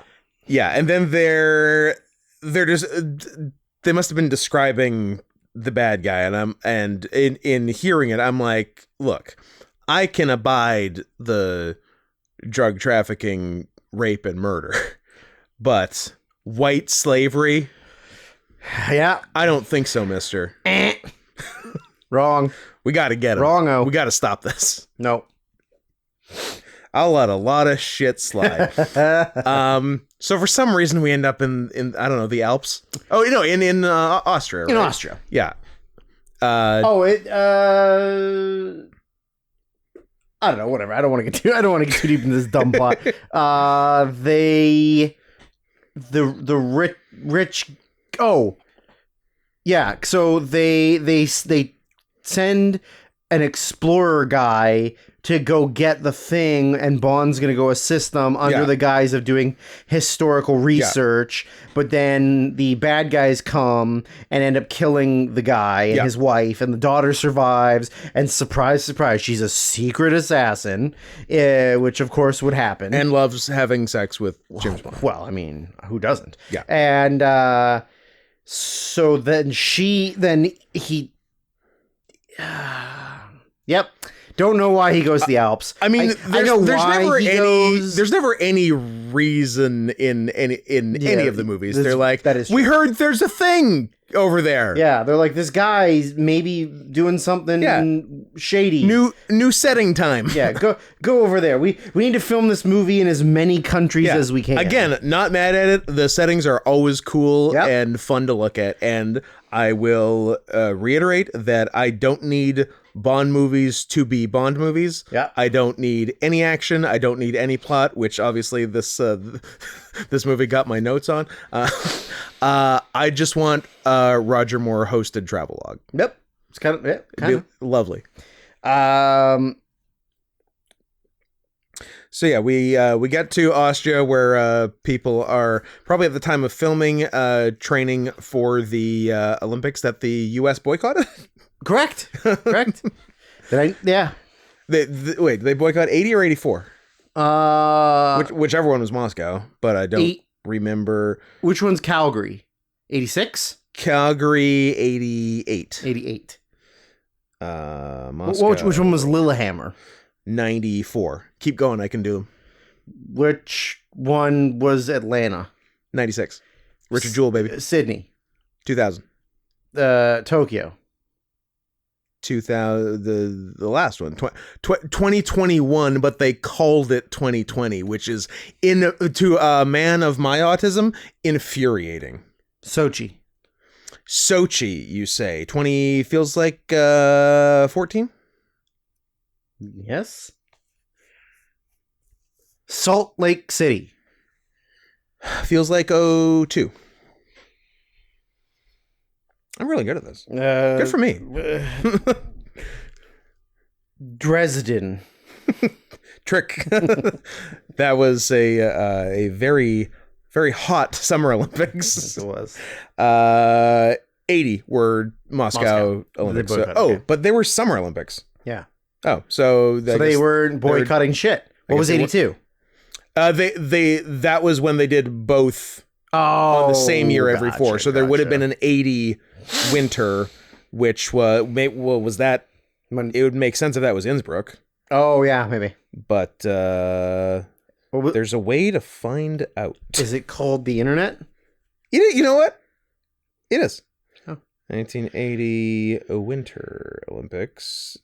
Lake Placid. Oh yeah, it's Miracle, baby. It's Miracle. Miracle. Yeah. And the big alligator. Correct. all 7 of those movies. The 2 things, no.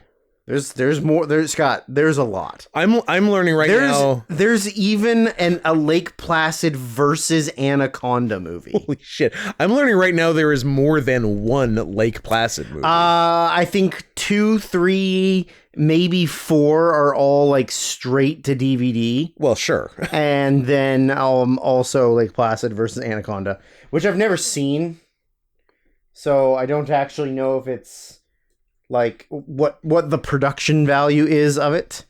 It's probably really good. Lake 84 winter was Sarajevo. Don't Cry for Me, Miss Sarajevo. Mm-hmm.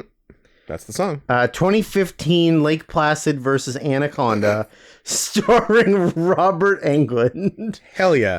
A giant crocodile goes head to head with a giant anaconda. The town sheriff must find a way to destroy the 2 monsters before they kill the whole town. And judging by the 3D animation I am currently seeing in the movie, it is fucking terrible. That's what I like to hear. It's maybe some of the worst animation I've ever seen. Oh, I can rent or buy it on Prime Video for $4. Hey, you could do worse. Anybody else? Robert Englund and a bunch of people you've never ever heard of and never will. Does Englund play the crocodile? He plays Jim Bickerman. All right. And he's got an eye patch. Cool. We'll have to put it on the list. Let's not put it on. I mean, if someone wants to pay $150 I'm for us sure to watch if somebody Lake wants Placid to pay versus Anaconda, for us to watch Lake Placid versus Anaconda, knock yourself out. Oh, just look at this. Lazy Susan. You could oh boy. It looks real silly. That is horrible. How long is it? Oh, hour 32. Beautiful. That's perfect paying us money to watch a movie. Make it happen, kids. Money right there. You know what? Why don't we consolidate everything and someone just send us $190 to watch Lake Placid versus Anaconda and each have an LA Dodgers prime hydration drink. Not bad. That's a good deal. Great. That's a great deal. That helps you. That helps us. Everybody's happy. Yes. The only people it hurts are the people you're hurting that we're keeping your secrets about. That's the only people getting hurt. And at the end of the day, who cares about what your entire Twitter following and handle and everything you do on Twitter is? Maybe that. Yeah. And who cares about them? Exactly. So they meet with like their man Friday in Austria, and he has a figure skating prodigy. Oh, you mean Walter Donovan, the noted turncoat Nazi from Raiders of the Lost Ark? Yes. No, No. not Raiders The of Last the Lost Ark. Crusade. Last Crusade. Yeah. Yes. Him. Julian Glover. Donald's brother? This time he's Greek. Although, is he Greek? Who's to say? Because he's English. Yeah. Yes, he has a child figure skating prodigy who For I believe a Bond first. We finally found a girl yeah. who is too slutty for James Bond. Bond likes him classy. I guess He likes a him. nice, classy lady that wants to have a couple of drinks. She was too into it. She was. she really was. And also she might have been 13 years old. Unclear. I mean, she's a young female athlete going into the Olympics. Yeah. So if she's she from- honestly very well could be like 14. Yeah. If she's from China, she's 9 and has a fake birth certificate. Absolutely. Yeah. Yep. So yeah. So maybe Bond dodged a bullet. Too old. Too old.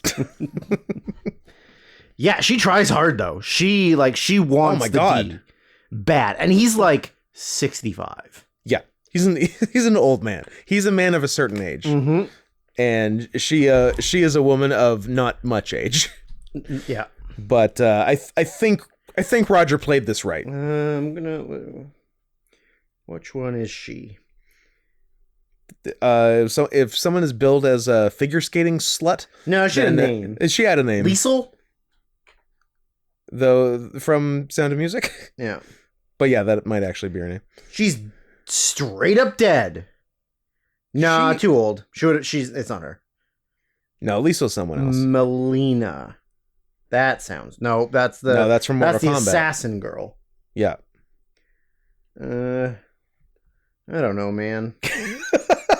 There's not a lot of female characters in Bond movies. That's why you think that it would aren't be sluts.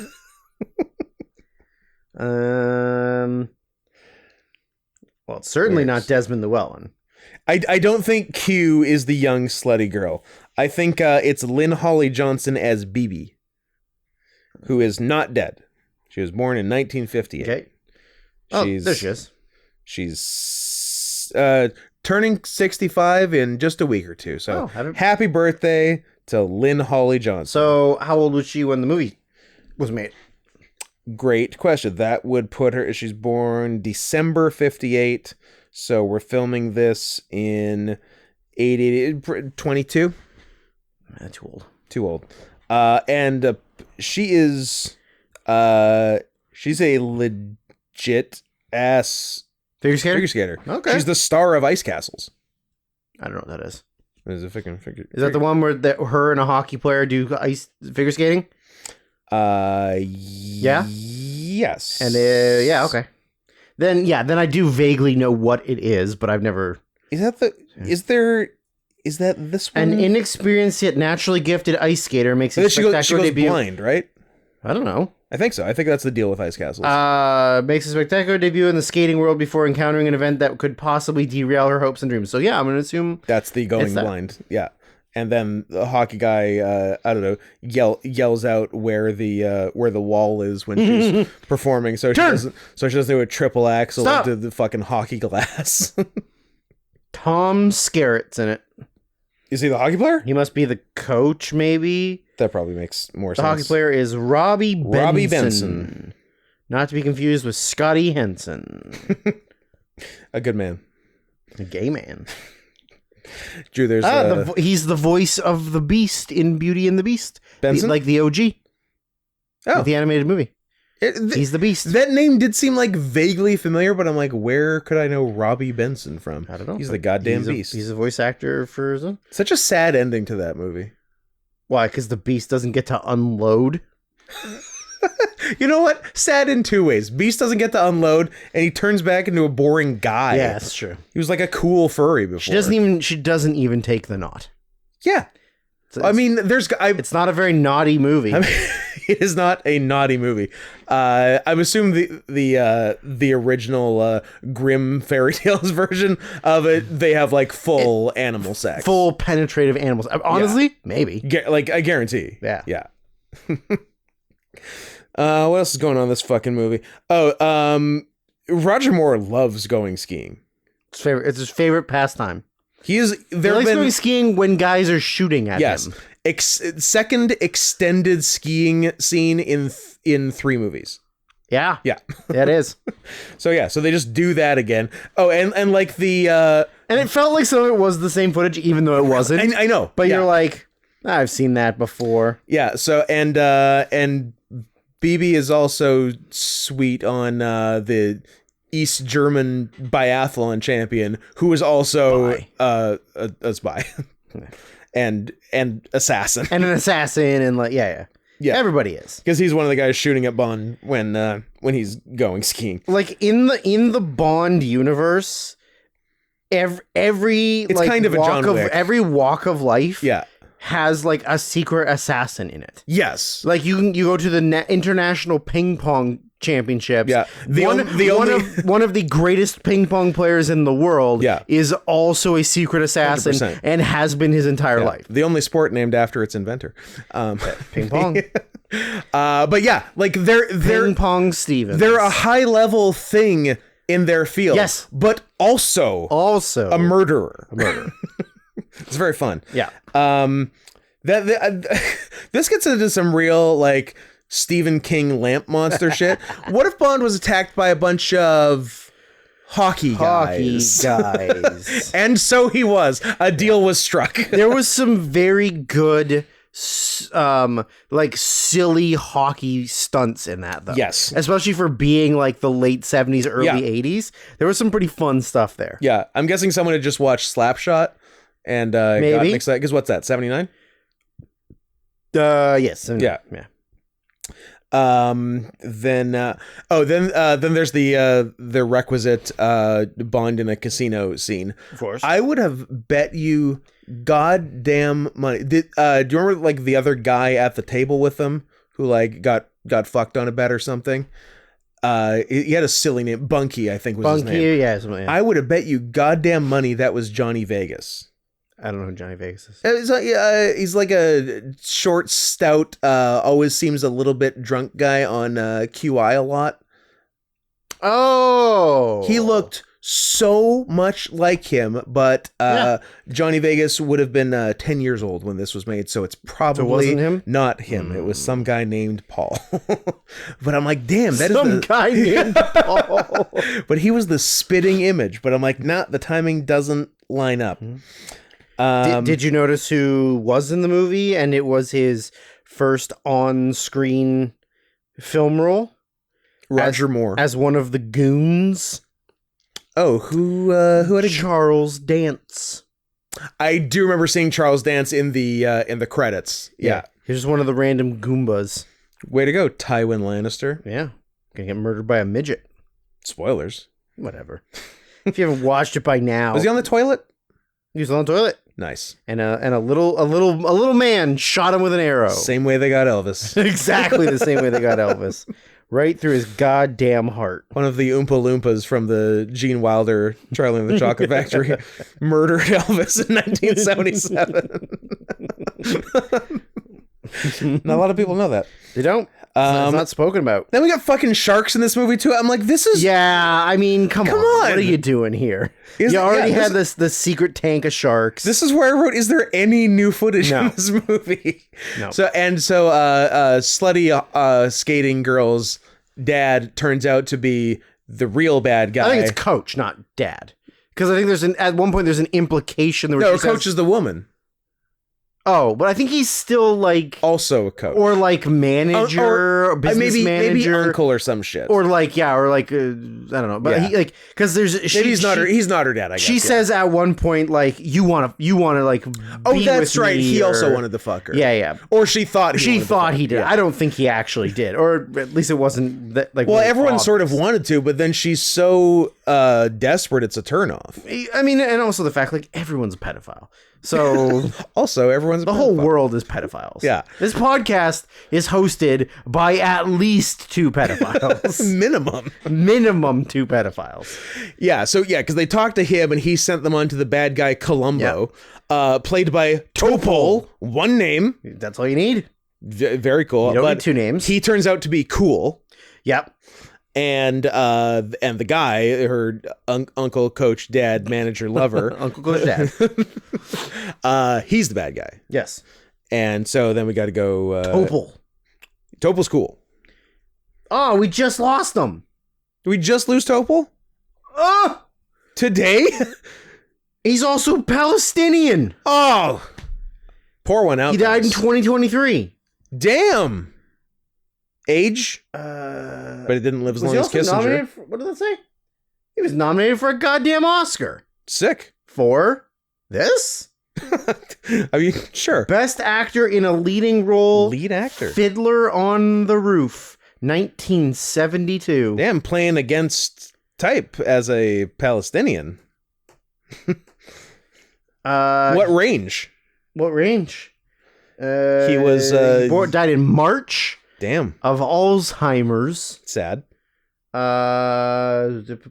was born in 1935. Just a few years after Joe Biden. Yeah. And he had been married to his wife for like from 1956 until he died. Wow. Yeah. 67 years? Yeah. Crazy. Pretty good. R.I.P. Topol. What's his actual name? Topol. Well, I guess Topol's his last name. No, it's his whole name. His birth certificate says Topol. The end. According to this, literally it just says Topol. Sick. So love it. That rocks. He died in March in Tel Aviv. Well, he was probably trying to get some work done there. Yeah, trying to. Oh, like that kind of work? Yeah, you're right. Yeah. Well, R.I.P. Topol, official sponsor of the podcast. He was nominated for a 1991 Tony Award for Best Actor for the revival of Fiddler on the Roof. So yeah, man, he just did. He just performed Fiddler on the Roof for his entire life. Years. He has appeared in over 2,500 stage performances Holy shit. of Fiddler on the Roof. I bet he's really good at Fiddler on the Roof. You don't say. Yeah. You don't say. That's crazy. I've never seen any Fiddler on the Roof. And never will. I don't even think I know what it's about. Is there a fiddler in a roof?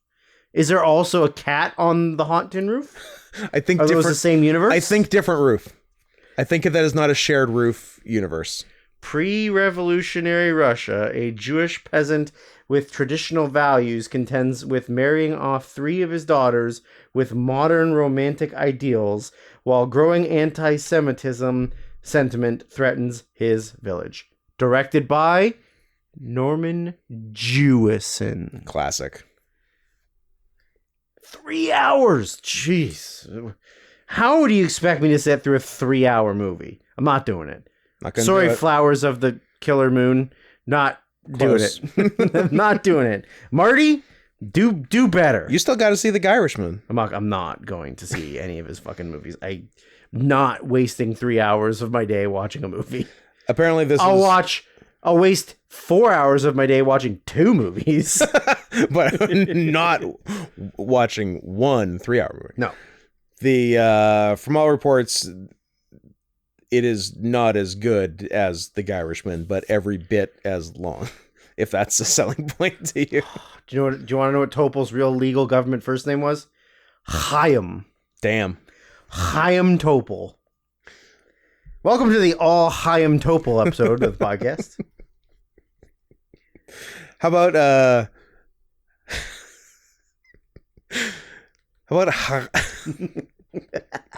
how about Chaim Sam, and he's Jewish and retarded. And the podcast. Chaim Sam. Apparently he might have performed it up to 3,500 times between Damn. 1967 and 2009. Holy shit.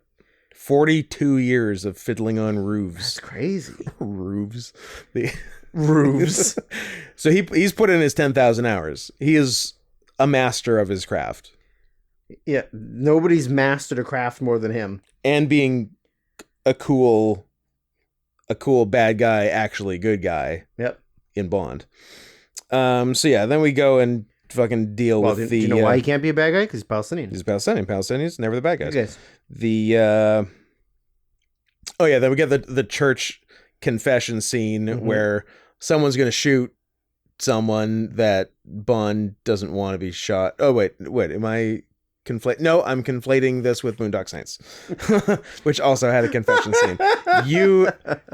You're gonna have to walk me through this confession scene because my brain has... I mean, I don't think the confession scene's that important. It was really. just Q. It was just dressed Q up instead as the of priest. M. Yeah, dressed as the priest giving Bond information. yeah. At which point I wrote Q is officially I root. It's the past tense of wrote. The pastor tense of Pastest tense. Pastest tense. Q is officially Gene Parmesan from Arrested Development, just like showing up in disguises and surprising Jessica Walter. Gene! Like that is Q now. Yeah, then we have to climb a fucking mountain to get the guy at the end. Yeah. I don't think I like this movie. No, it's not particularly good. Yeah, we climb a mountain, we fight the guy. He had to talk the woman out of killing the guy because she wanted to get revenge for her parents, her father's being death. murdered, And he's yeah. like, nah, don't be a murderer. Nah. Murdering's not cool. I'm a murderer and I lose sleep over it sometimes. So don't kill the guy. And then she didn't have to because he was like pulling a sneaky gun. And then and Topol fucking iced his ass, and it was good stuff. And then the Russians showed up to buy the thing that the fucking MacGuffin from the fucking submarine. Yeah. And they were very nice. They were very polite. I probably would have just sold it to them. Probably. The guy seemed nice. We've skipped over the underwater fight scene We have skipped where over the guy is underwater fight scene. I practically apologize. fighting in a robot suit. With like pincer hands, and like the movement is very slow because he's underwater. Yeah, like the suit he's in makes him the shape of like comic X-Men Juggernaut. Yes, He's just he's a real chode. He's as wide as he is tall, very round, and yeah, it just the giant, cumbersome, underwater like diving apparatus. Yeah, with pincer hand. Yeah, so they did that before they climbed the fucking mountain. Whatever.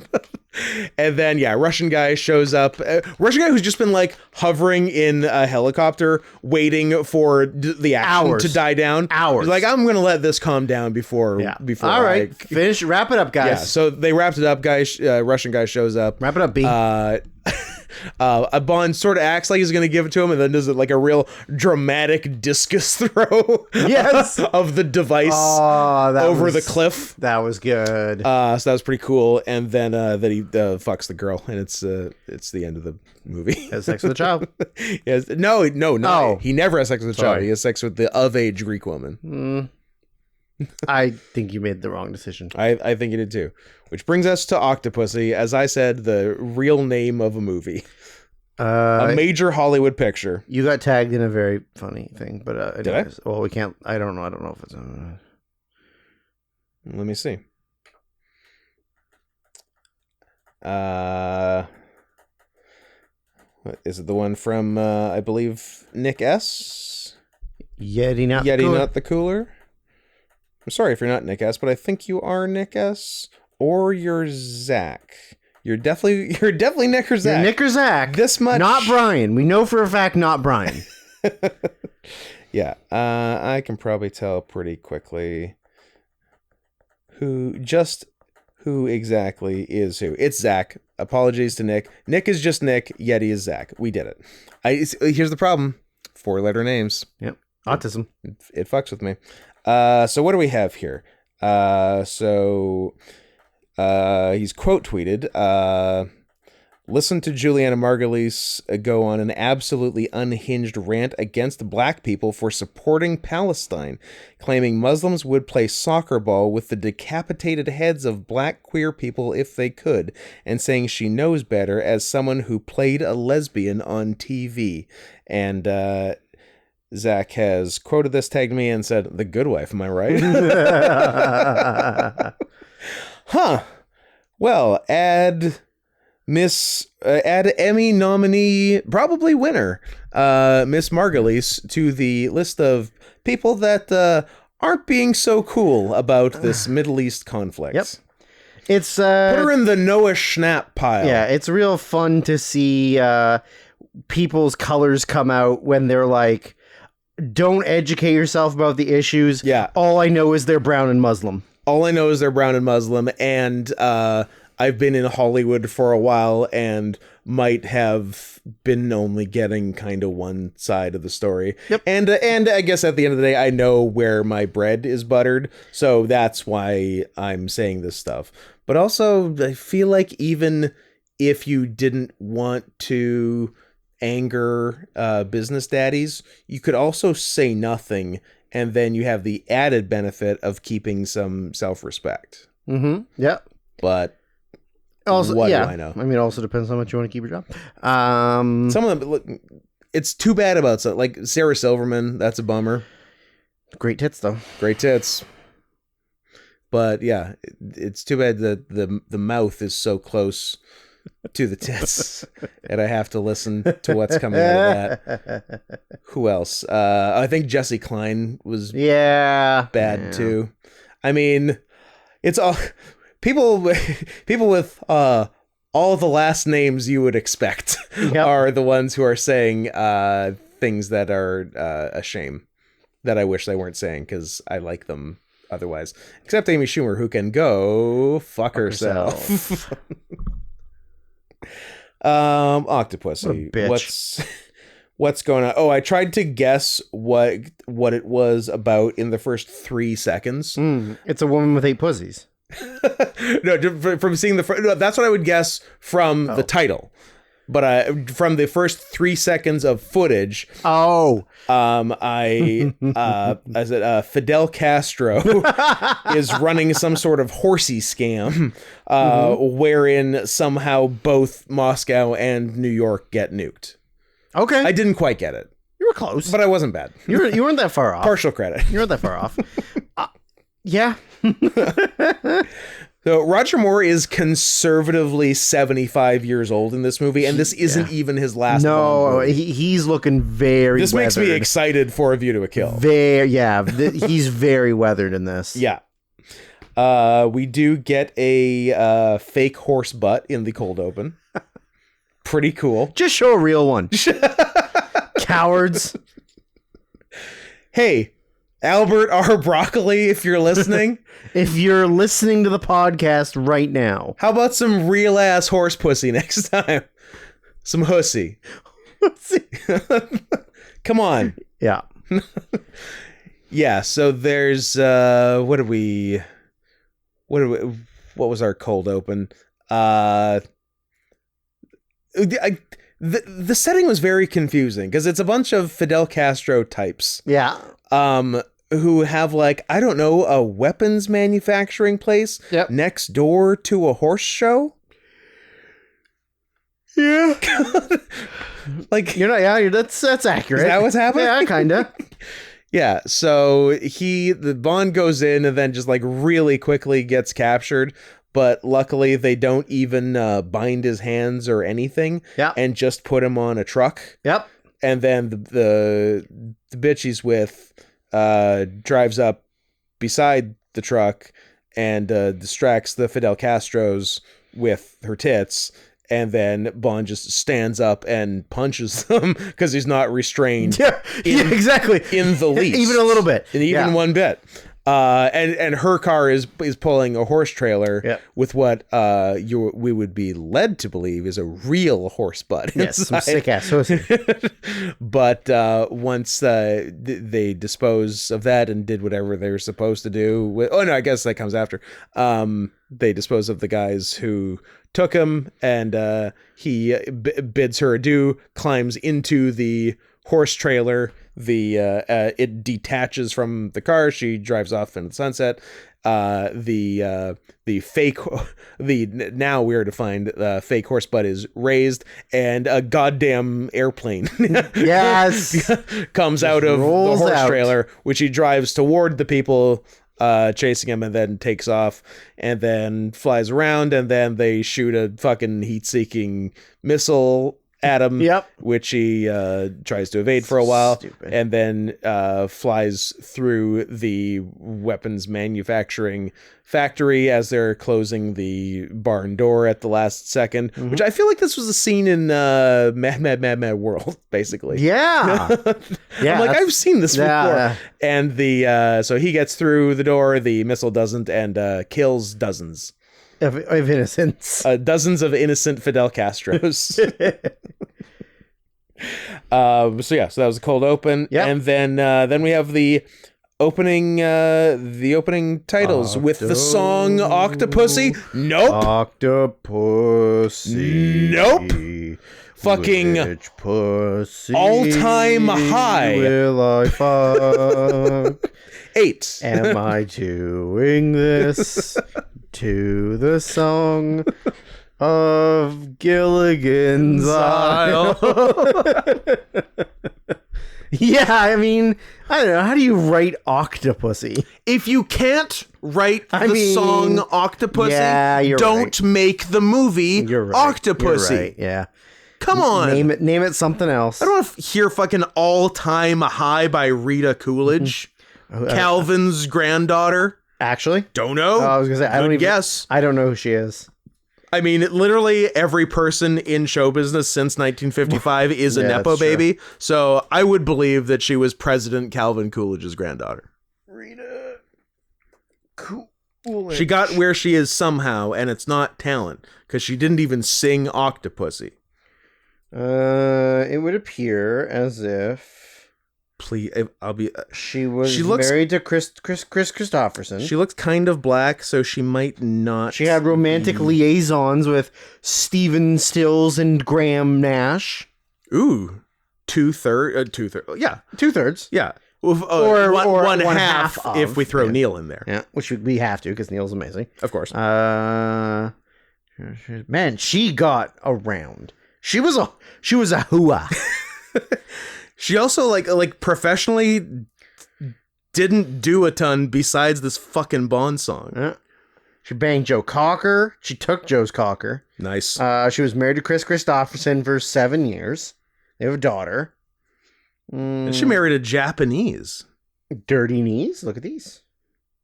Tetsuya Suda. In October 2014, Coolidge's sister Priscilla was murdered by her husband in a murder-suey. Ruh-roh.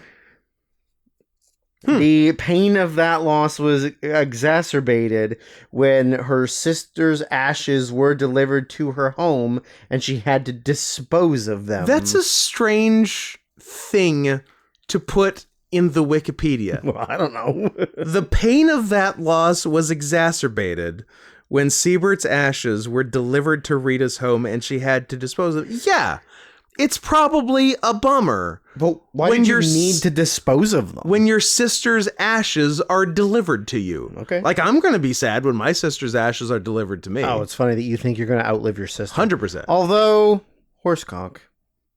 I mean, you can only play with fire so many times. The death of Dana Long? Yes. Yeah, it's gonna be sad. She released a bunch of albums, like in the 70s and 80s, but nothing charted. Like her highest US was like number 6. Okay. But everything else is like 85, 103, 55. Maybe like there's like some 30s in there. Yeah. And then 1981, 160. dropped off. She never had another charting album after that. She made music all the way through the 90s. 2005, 2012, and 2018 she made albums, and nobody gave a fuck. How did you get Octopussy? Because of all the people she was fucking. I guess all the people she was fucking. I guess Octopussy soundtrack. I guess Albert R. Broccoli was doing Blow with Chris Christopherson, and Christopherson was you know who'd be great? 100% to do your Octopussy song, but also don't make her sing a song called Octopussy. This girl I'm fucking named Rita. This girl I'm fucking Rita. We've then back to the action. Finally, someone is chasing a clown through the woods. Like instead an MI6, of vice versa. An MI6 assassin dressed as a clown. 009 carrying a fake. He had the fake one or the real one. Fake. Carrying a fake Fabergé egg. Like, oh, that's what I needed in this Bond movie. A clown. Now, before we get any further, can you explain the plot of this movie to me? There's an egg. Yeah. They're doing an egg. And somebody wants to buy the egg. Yeah. And somebody's going to sell the egg. And that makes Bond mad. And why are there fake eggs? To trick you into buying the fake egg so Bond can keep the real egg for Margaret Thatcher?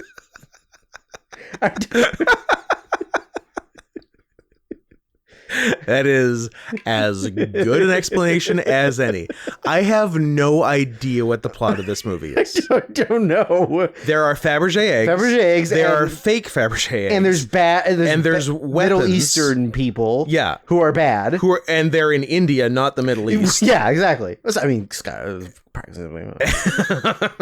not a big difference there. And and then it seems entirely separate from that. I don't know what you needed any of the egg stuff, real or fake, to do the actual violence plot. I don't know. Like, ostensibly that's how they're funding it, but like, there's other ways to but like, are they funding it by selling fakes? Because it seems like all the people involved are just dealing with the real ones and can identify the fakes very well. Yeah. I don't get it. I don't get it.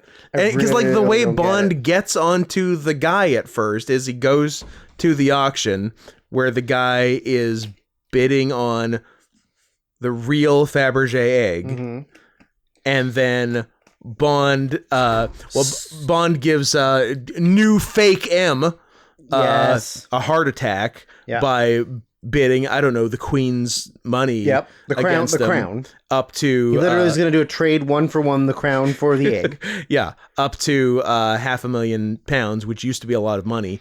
But then more money than you got, bitch. It's absolutely more money than I got, bitch.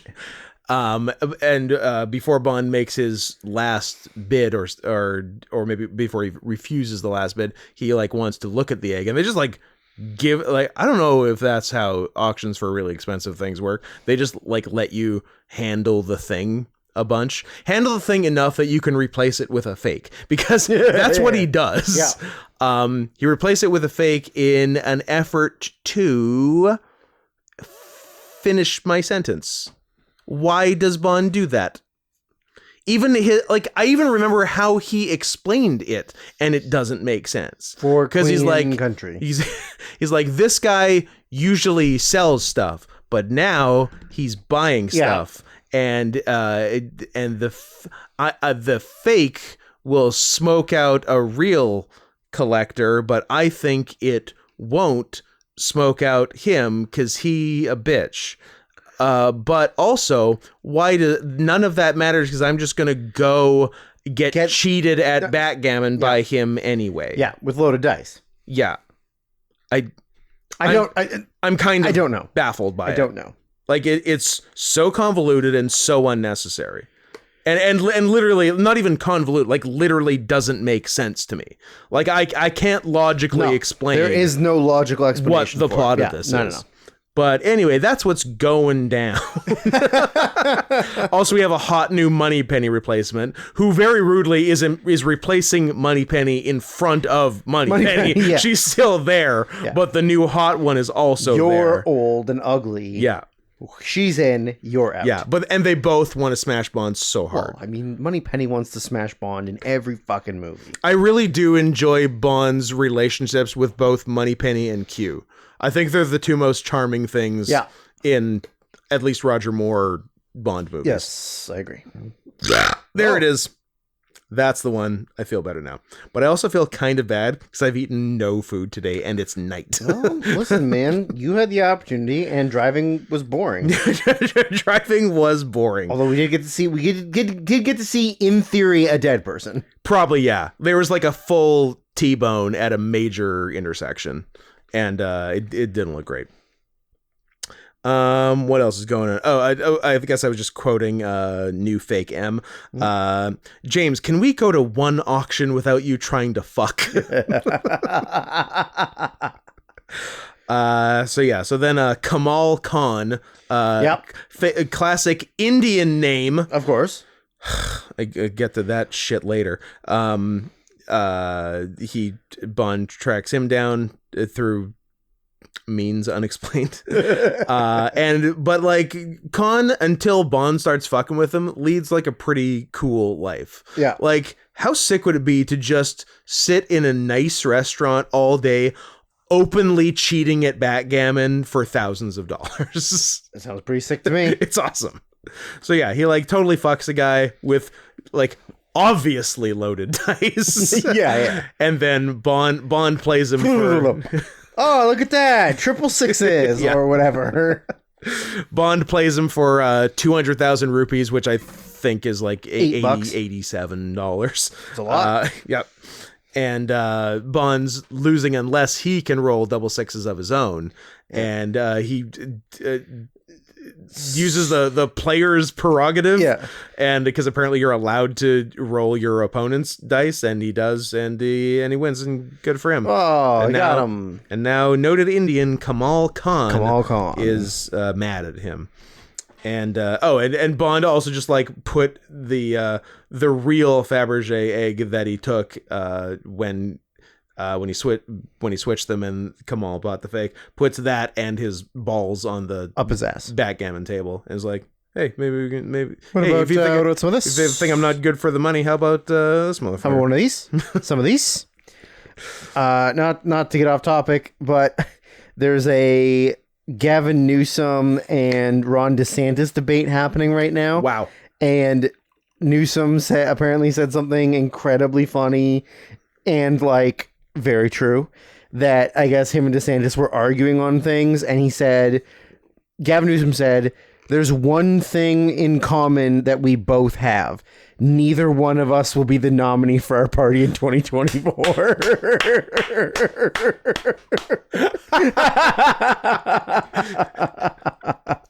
Ron, what are we even Why doing are we even here? We should just be sucking that old man's balls right now, because that's the president. That's really funny. Good for you, Gavin. You're my governor, and that's all you'll ever be. That's all. You're just going to continue to ruin the state that you're in charge of from now until the time it burns to the ground. Yep. And Bond takes his newfound backgammon winnings and gives it to his like associates there, saying to them, "That'll keep you in curry for a few weeks. Look, I like racism as much as or more than the next guy." Emphasis on the more. I didn't like that. I thought that was ugly. Also, you know who likes curry more than Indians? British people. British people love curry the most. From the Indians. Yeah. So I didn't like that. I didn't like that, James. I thought that was rude. Mm-hmm. But then we do get... Not so classy anymore, are you there? Not so classy. We get a Q scene. Q is just very quickly set up shop in India. Yep. Q gets around. Super easy. Yeah, super easy. Bam, I'm there.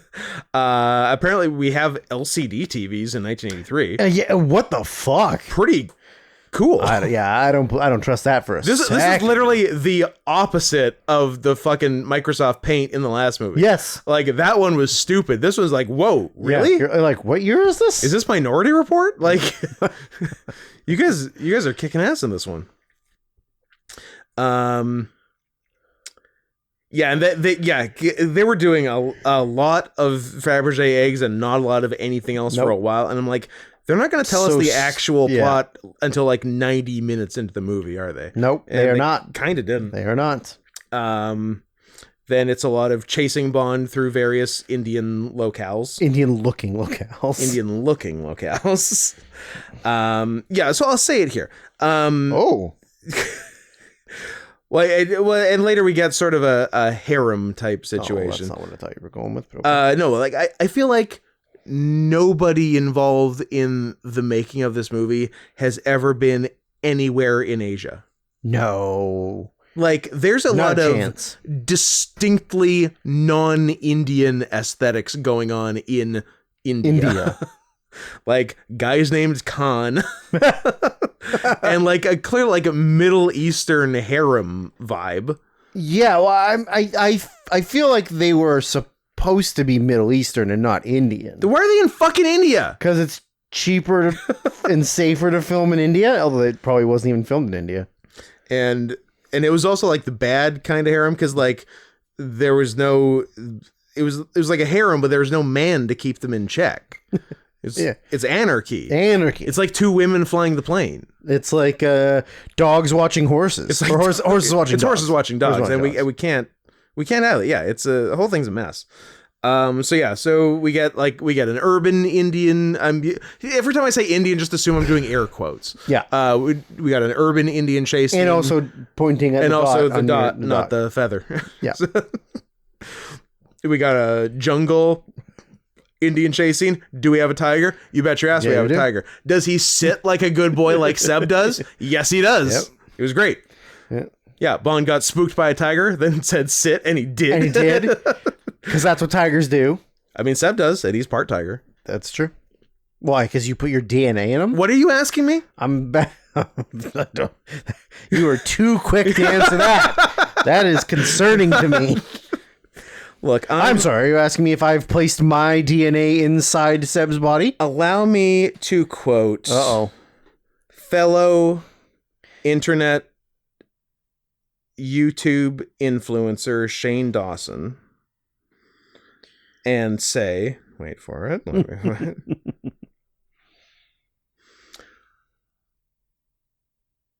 I know it's NSFW. I didn't fuck my cat. I didn't come on my cat. I didn't put my dick anywhere near my cat. I have never done anything weird with my cats. I promised myself I wasn't going to make apology videos after last year's thing, so I'm just trying to be as short and honest with this as possible. So I think that dispels any rumors. Did people actually think he fucked his cat? Yes. You can't possibly because I think he said he fucked his cat. Gotcha. Something like to that extent. And also unrelated, it was just the next thing on Reddit, which is where I found that quote. Ridley Scott apologized for the McDonald's scene in Napoleon not being entirely historically accurate, but sometimes Napoleon just wants a double quarter pounder with cheese. Apparently. What is this, Bill and Ted? Doesn't that fucking happen in Bill and Ted? Don't they go to Burger King? Yeah. Or something? I think so, yeah. And then they go to the water park and what the fuck? I don't know, man. They fuck a See, cat. I told you that thing's all tonal thing is all over the fucking place. Yeah, I don't think you should have gone to McDonald's. No. That's why you lost at Waterloo. Yeah, that's true. Too many chicken nuggies. Yeah. Oh yeah, then also in the jungle chase scene, Bond is literally swinging from vine to vine, and they play the Tarzan hauler because he's Tarzan. Because he's fucking Tarzan. So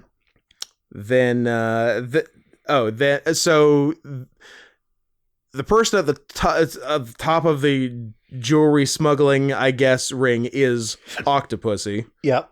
A woman who has only one pussy. Regrettably, but is into octopi. Although did I read that octopi is not the proper plural? I think it's octopuses because octopus is Greek and not Latin, so you don't pluralize it that way. Or also, I don't know, Mr. Jeopardy. You tell me. I do. I think that's the case, though. Anyway, he worked with her dad, who was like a rogue agent. Okay. And then Bond was tasked to, but like 20 years later, so the guy like got to be a rogue for a long time. So good for him. It was tasked to like take him in, but and so Bond finally caught up with him, and he's like, "I'll give you 24 hours to get your affairs in order, wink, wink, before I take you in for court-martialing," allowing her dad to shoot himself in the face. And he thought she'd be mad about this, but she actually thought it was cool that Bond gave him the option and saved him the embarrassment. So, long story short, she also wants to fuck Bond. Of course. And she's working with Khan. And don't drink that fucking Rockstar. If you have a sip, I have to have a sip. I have to have a sympathy sip. Still tastes like fucking Still energy fucking drink. gross. Still fucking gross. It stinks. It's almost, the little bit of flavor they've added almost makes it worse than just standard energy drink. Yeah. It really sucks. Yeah. Yeah. Disappointment, Rockstar. You've done good stuff in the past. So she's working with Khan on the jewelry and rare goods smuggling shit, but Khan has like a side hustle with like rogue Russian generals. Yes. And that's the actual plot. Cold War. Yeah. So yeah, Khan like fucks her over, and in the smuggling of the jewels, replaces the jewels with a nuclear bomb. Unobtainium. Some unobtainium. And they're gonna blow up a circus at a USO show in West Berlin. Calcutta. I don't think. West I think we Berlin. found our way to Germany. Yeah. And the cool. I didn't mind for this specific part of the plot. I didn't mind the Russian bad guys' reasoning for it, because he's like, we smuggle the bomb into the U.S. Air Force, I think, base in West Berlin and set it off. But the U.S.'s early warning technology will show that it wasn't fired from Russia. Right. And also they made the bomb look like exactly like the U.S. medium yield type nuclear bombs. So the obvious, the most plausible explanation will be that one accidentally went off, and then that will lead to unilateral disarmament, because we can't have nukes going off because it's bad for morale. Yeah. But then once we do the disarmament, then we'll invade all of Western Europe. Not a bad idea. Not a bad idea. It's, that part's pretty cool. Works on paper. I like that guy. He died like a fucking bitch, like a though. bitch. Like an absolute bitch. God damn. There's a bunch of train stuff. Train stuff. There was train stuff, and I get the Russian guy figured out what happened, so he just like chased the train going over the border into West Berlin, and I don't know if there's a lot of Cold War heads out there, but at the height of the Cold War in the early 80s, if you just ran across the heavily militarized border from East Berlin to West Berlin, they shoot you with machine guns. So yeah, just unload. Yeah, completely. Yeah, so that was fun. And and so Khan hires assassins to kill Bond because he's mad at Bond, but not Octopussy because she's his business partner and it would be rude. So he decides to find an Indian, again air quotes, guy with with a very specific weapon. Yes. The buzzsaw yo-yo. Yep. Which I read that guy broke his arm doing a stunt. Sounds right. And then insisted on finishing the movie while wearing a cast. Boss. So he couldn't do the stunt, so they had to cut the cast off to do the performance and On his unhealed and then broken put arm. a cast back on after they wrapped. That's a professional. That's professional. That's Topol level cool Bond guy move. Correct. Yeah. So when I say buzzsaw yo-yo, that change nothing. That I'm describing it correctly. It only works dropping down on someone. Yeah. And also worked, I believe, a total of 0 times.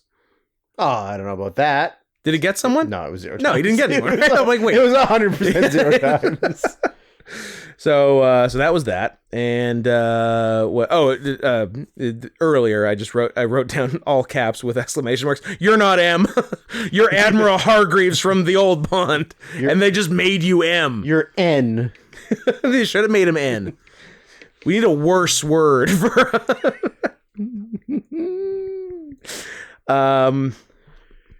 what else we got? So then we get to the Octopussy has diversified into legitimate businesses like hotels and circuses. Yeah. Oh yes. the big two branches of business, Wow. of course. And yeah, so like she's it's literally called Octopussy's Circus that is running at the US Air Force. It's like a traveling circus.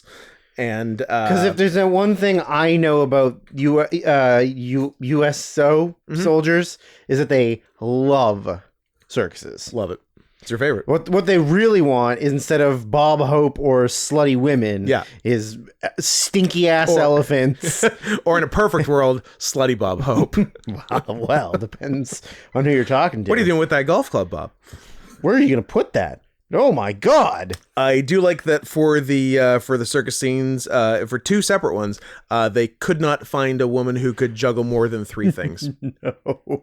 I really like that. I respect that. Yeah. 1, 2, cut. Yeah. 1, 2, 3, cut. Literally the minimum number of things you can juggle with 2 hands and legally call it juggling.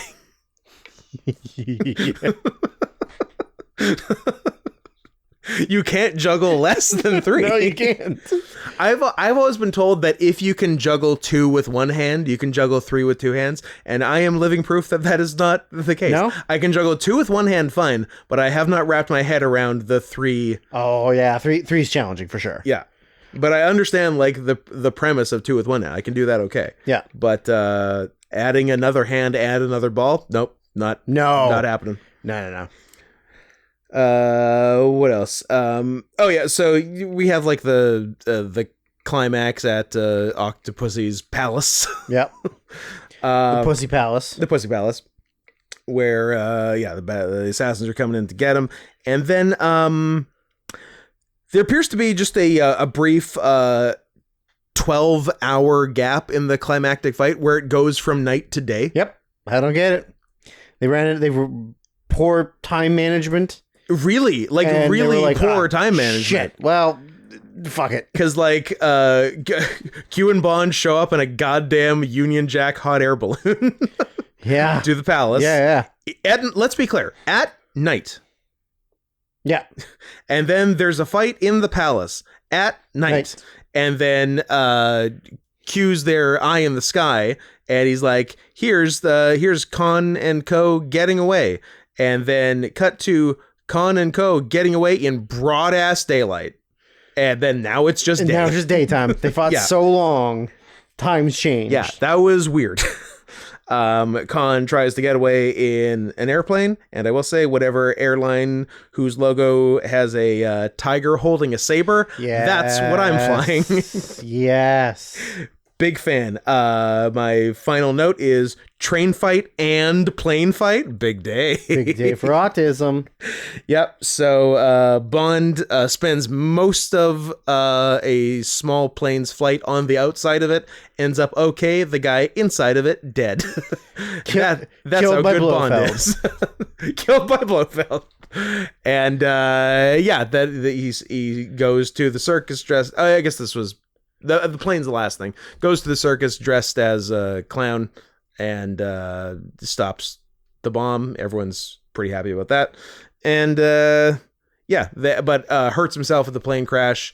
And then they do a bunch of really juvenile jokes, even for a Roger Moore Bond movie at the end, because they're on a big, Viking rowboat, but the Indian version. Yeah, Indian Viking rowboat. Yeah, where the coxswain is yelling in out with no double entendre for what's going on inside the boat, and then like he's like. All his limbs are in cast, but as Octopussy has given him the rubs, his one leg in a is suspended. Stirrup. Sure, is slowly rising up, like a penis. Oh, that's how they get you. And then, but then she's like, "Oh, I wish you weren't in such a weakened state. We could have more athletic sex." And then he's like, "Yeah, actually, I was just faking for attention." Then takes all the shit off, and they have athletic sex, and the movie ends. The movie ends. Done. So stay tuned for 1985's A View to a Kill, where Tib has the sauce, has the common decency to allow us to stop edging and finish the Roger Moores. Now, I'm not saying it's incumbent upon Where Tib to have $340 on him for View to a Kill, Lake Placid versus Anaconda, and 2 bottles of LA Dodgers Prime hydration drink. But if you do, fantastic. That's a pretty good Christmas gift. That's not bad. To both us and the listening audience. And to the listening audience. The rest of you people could What do you really mean, take a few lessons from all the other people that are listening and giving us good content. Yes. The rest of you could really follow through. Learn from your elders. From your peers. And from your Piers Morgans. Who I don't like that I agree with him on things. He's like a piece of shit, but like he's just saying the truth. He has the right take sometimes. Mm-hmm. Yeah. Well, why can't I identify as a penguin? Because that's stupid. Well, you're telling me you identify as a woman, but you're a man, so why can't I identify as a penguin? And I'm like, oh no, Pierce, please stop. Oh, Pierce. You're changing my political stance on things. Please don't do this. Yeah, Pierce is a tricky one. Yeah, he is.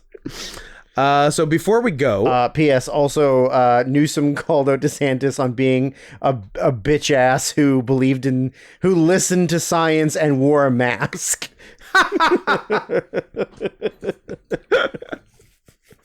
But also Florida doesn't believe in COVID, but I did wear a mask. Yes, but that's very funny. That is funny. And yeah, and that was another thing. Maybe it was part of the reason that I just feel like it wasn't hit on enough. Like if I was trying to not get Trump no, I guess it was after the election. I guess that was the issue. Anyway, my point is Trump was extremely pro-vaccine and took the vaccine. Yes. I feel like... And didn't get autism. But I feel like a lot of Trump supporters don't know that or don't want to hear it. Because that really kind of goes against a lot of other stuff. Yeah, I don't know. But he was pro-vax the whole way, never wavered. Never said anything. And I feel like a lot of his base was less pro-vax. Yeah. Yeah. Yeah, I think that's very true. And also DeSantis a bitch. He is a bitch. So, a final thing brought to us from... No, it's 2 hours, 30 minutes. We got to stop. This one's pretty quick. I know. From here's how humble Justin W is doxed. And here's how humble he is with his screen name. Mr. Mustard PhD. Okay. Is that like Colonel Mustard's son? I mean, it could be, but he's a PhD. He's a doctor of philosophy, but he calls himself Mr. He could be Dr. Mustard PhD. He is well within his rights. He's a Jill Biden type. A Jill Biden. Yeah. She's a doctor. Of bullshit. But doctor nonetheless. Legally a doctor. Legally a doctor. But of bullshit. Yeah. But what Jill Biden lacks in actual doctor training. No, what she lacks in humbleness, Mr.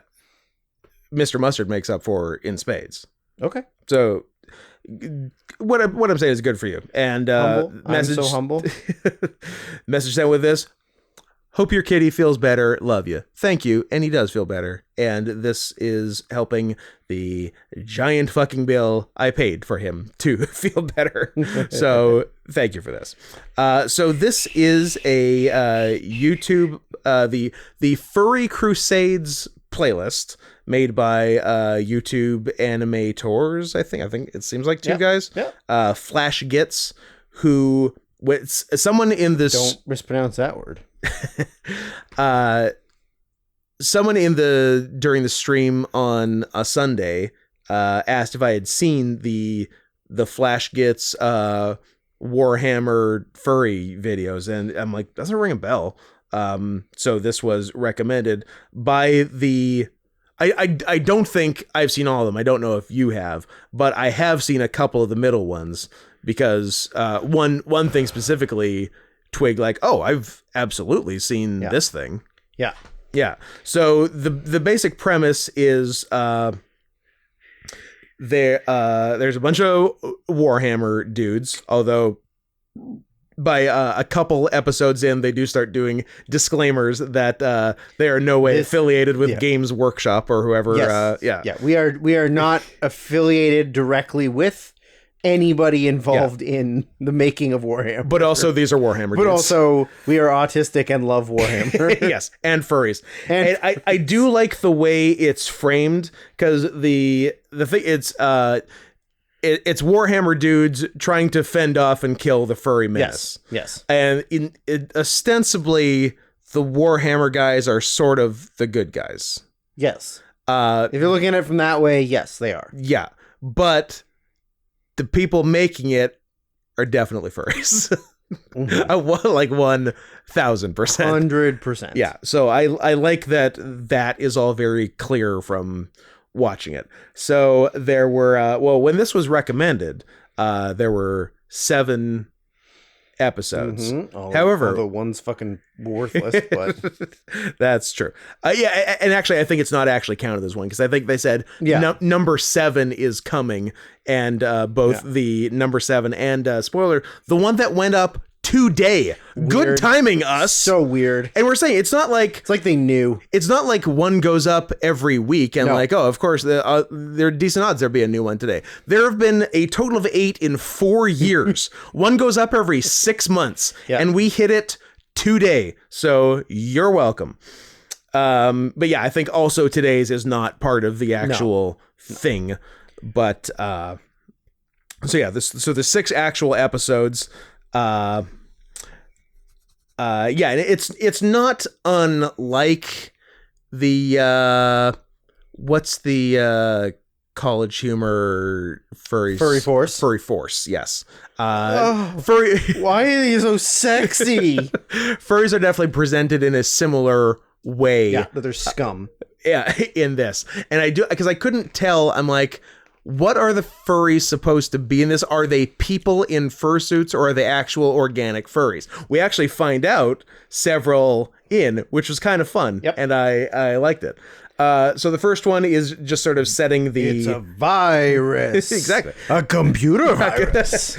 Just sort of setting the table. It's a bunch of furries attacking Warhammer dudes with their genitals. Yep. and the Warhammer guys just violently just ripping them apart. Yeah. But the furries do have the numbers advantage, it seems. So we go through that. Then we find ourselves in the Sonic verse. Are you beating off? No, I'm scratching my foot. Okay. I was beating off. I was trying to deflect. Mentally. I cannot wait for a no hands jack. Oh, done. Yeah, right? It's hard. No, it's soft normally. Can you no hands jack? No. Is it? It's just. Can anyone? I think people can. A beautiful dream. I think people can, but yeah, no. I gotta be touching a man's penis to. I've heard. Now, correct me if I'm wrong. You give a man a hand job most days. Most days. It's impressive. Let's put in the work. Take myself on a J date. Have you put in your 10,000 hours? Are you a Topol type when it comes to beating up? I absolutely am. So we got Sonic and all the characters, and then the Warhammer guys show up. Hold Rouge the Bat up by the ears and just blast her through the face. I'm like, Through the no, face. she was the hot one. The furries come to save Sonic through a vagina-shaped portal. That he like rips open Yeah. and like there's like a moan, I think. Yeah, it was graphic, and they come to save Sonic because most of Sonic's friends have been brutally murdered by this point, and they're like, "Come with us, you're a furry." And Sonic's like, "Whoa, pal, I'm not a furry." I'm and not they're a like, "Who are you fucking? come on. Who are What you are fucking talking kidding, about? Sonic? Come on, get up. get in the vagina." Shut up. And he does, but that's all we see of Sonic. The next one, the Warhammer guys have taken a green wolf prisoner and are like interrogating him. And here, first they dead name him. Yeah. Don't you say it. Steven. Yeah. So, and then a human Steven is trying to like escape through the gooey wolf mouth. So yeah, so it is like a virus type thing that takes over other organisms basically. Yeah. And then they're like, yeah, it's, because the even the Steven or Strong Fang, yeah. first of his name, is even though he knows he's gonna die, he's real cocky about it because like he believes in the cause and that the pause. And neither the cause nor pause can be stopped because they ripped because they were trying to find the source. Yes, and they ripped out his heart, and it has number 10. It has Lola Bunny's jersey on it. Yeah, or like it's like Lola 10, like branded on. branded. Yeah, Yeah. And they're like, oh, that's it. So they Google Lola Bunny. Yeah, and they're like, well, yeah, like one of the two Warhammer guys is like, well, yeah, she's hot. but and that's regular. Yeah, but that's normal. That doesn't make me a furry. And then the other guy turns that shit off right away. And the still barely alive Steven, Strong Thing. Don't you dead name me. Dead name me. Tells him, like, oh, you think you can just like, you're thinking about it all wrong. Like, you can't just pinpoint it to like a source or a cause. You can't fight an idea. Yeah. It's kids with no dads to play catch with them. It's lonely homeschooled boys. It's with internet access. yeah. It's Asians. I think he was Asian.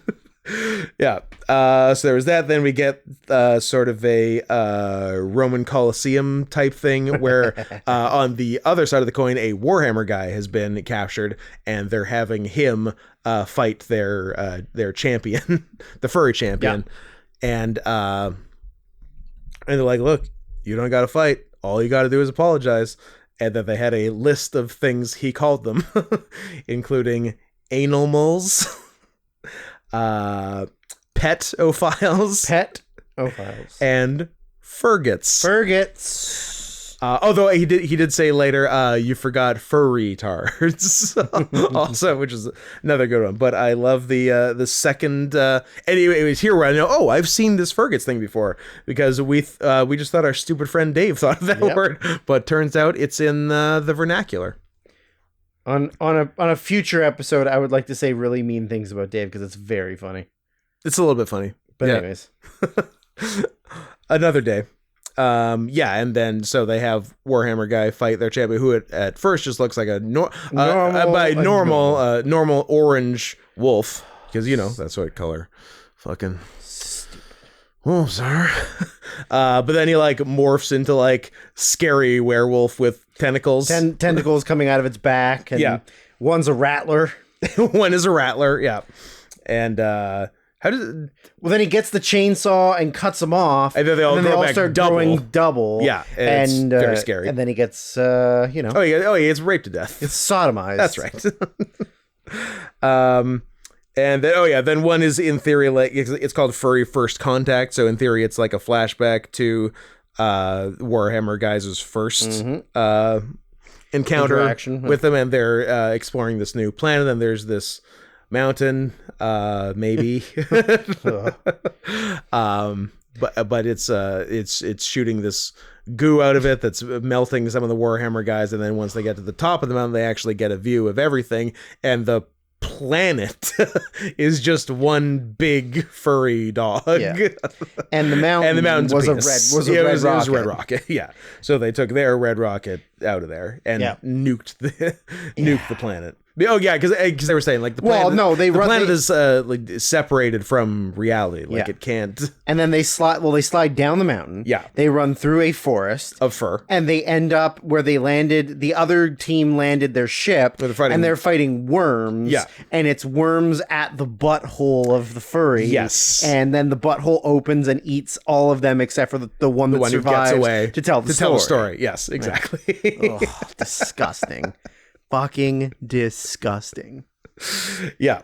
And then then the last real episode is called Fear the Furry, which is what was exactly the deal? They have one captured. Yeah, because there ended up being a part furry Warhammer guy. So was he infected? Was that the deal? I guess. Because is he the one that said that Lola Bunny was attractive? Ooh, I hope so. Maybe. Yeah. So they have one of them, and he's like hooked up to like a machine. Yeah, that's like extracting his memory. Yeah, and it's showing him in like a dark sort of like ship type thing. Yeah, and he's searching for. Well, he doesn't know what he's searching for, but he sees one of his like comrades. Yeah, who then like attacks him. They get into a fight. Half of his mask gets broken off. It's a fucking dog, and it's clearly like a furry underneath. Yeah, and they have this big huge fight but then he eventually like fights it off and kills it. Yeah. But then they've extracted all of his memories. Yeah.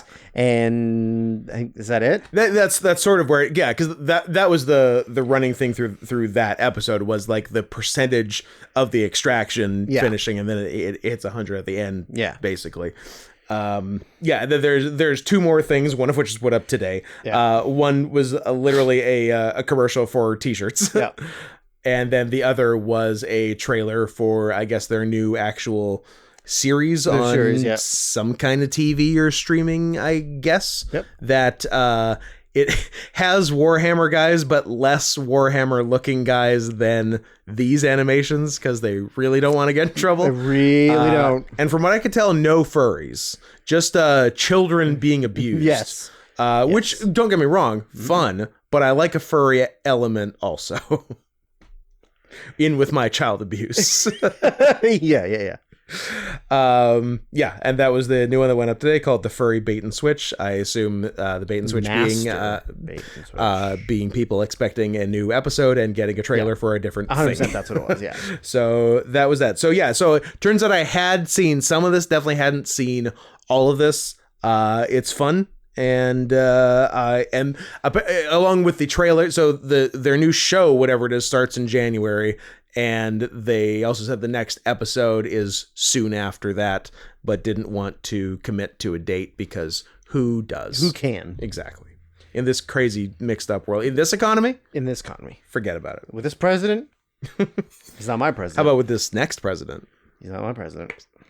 Which one? The next president or the current one? Is the next one your president? Oh, forever. 45. Good morning, Mr. President.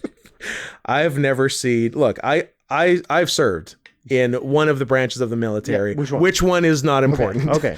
But I have never seen more saluting in my life than you out the window of the Horseshoe Hotel in Las Vegas, Nevada, to the Trump building. Well, he's my president.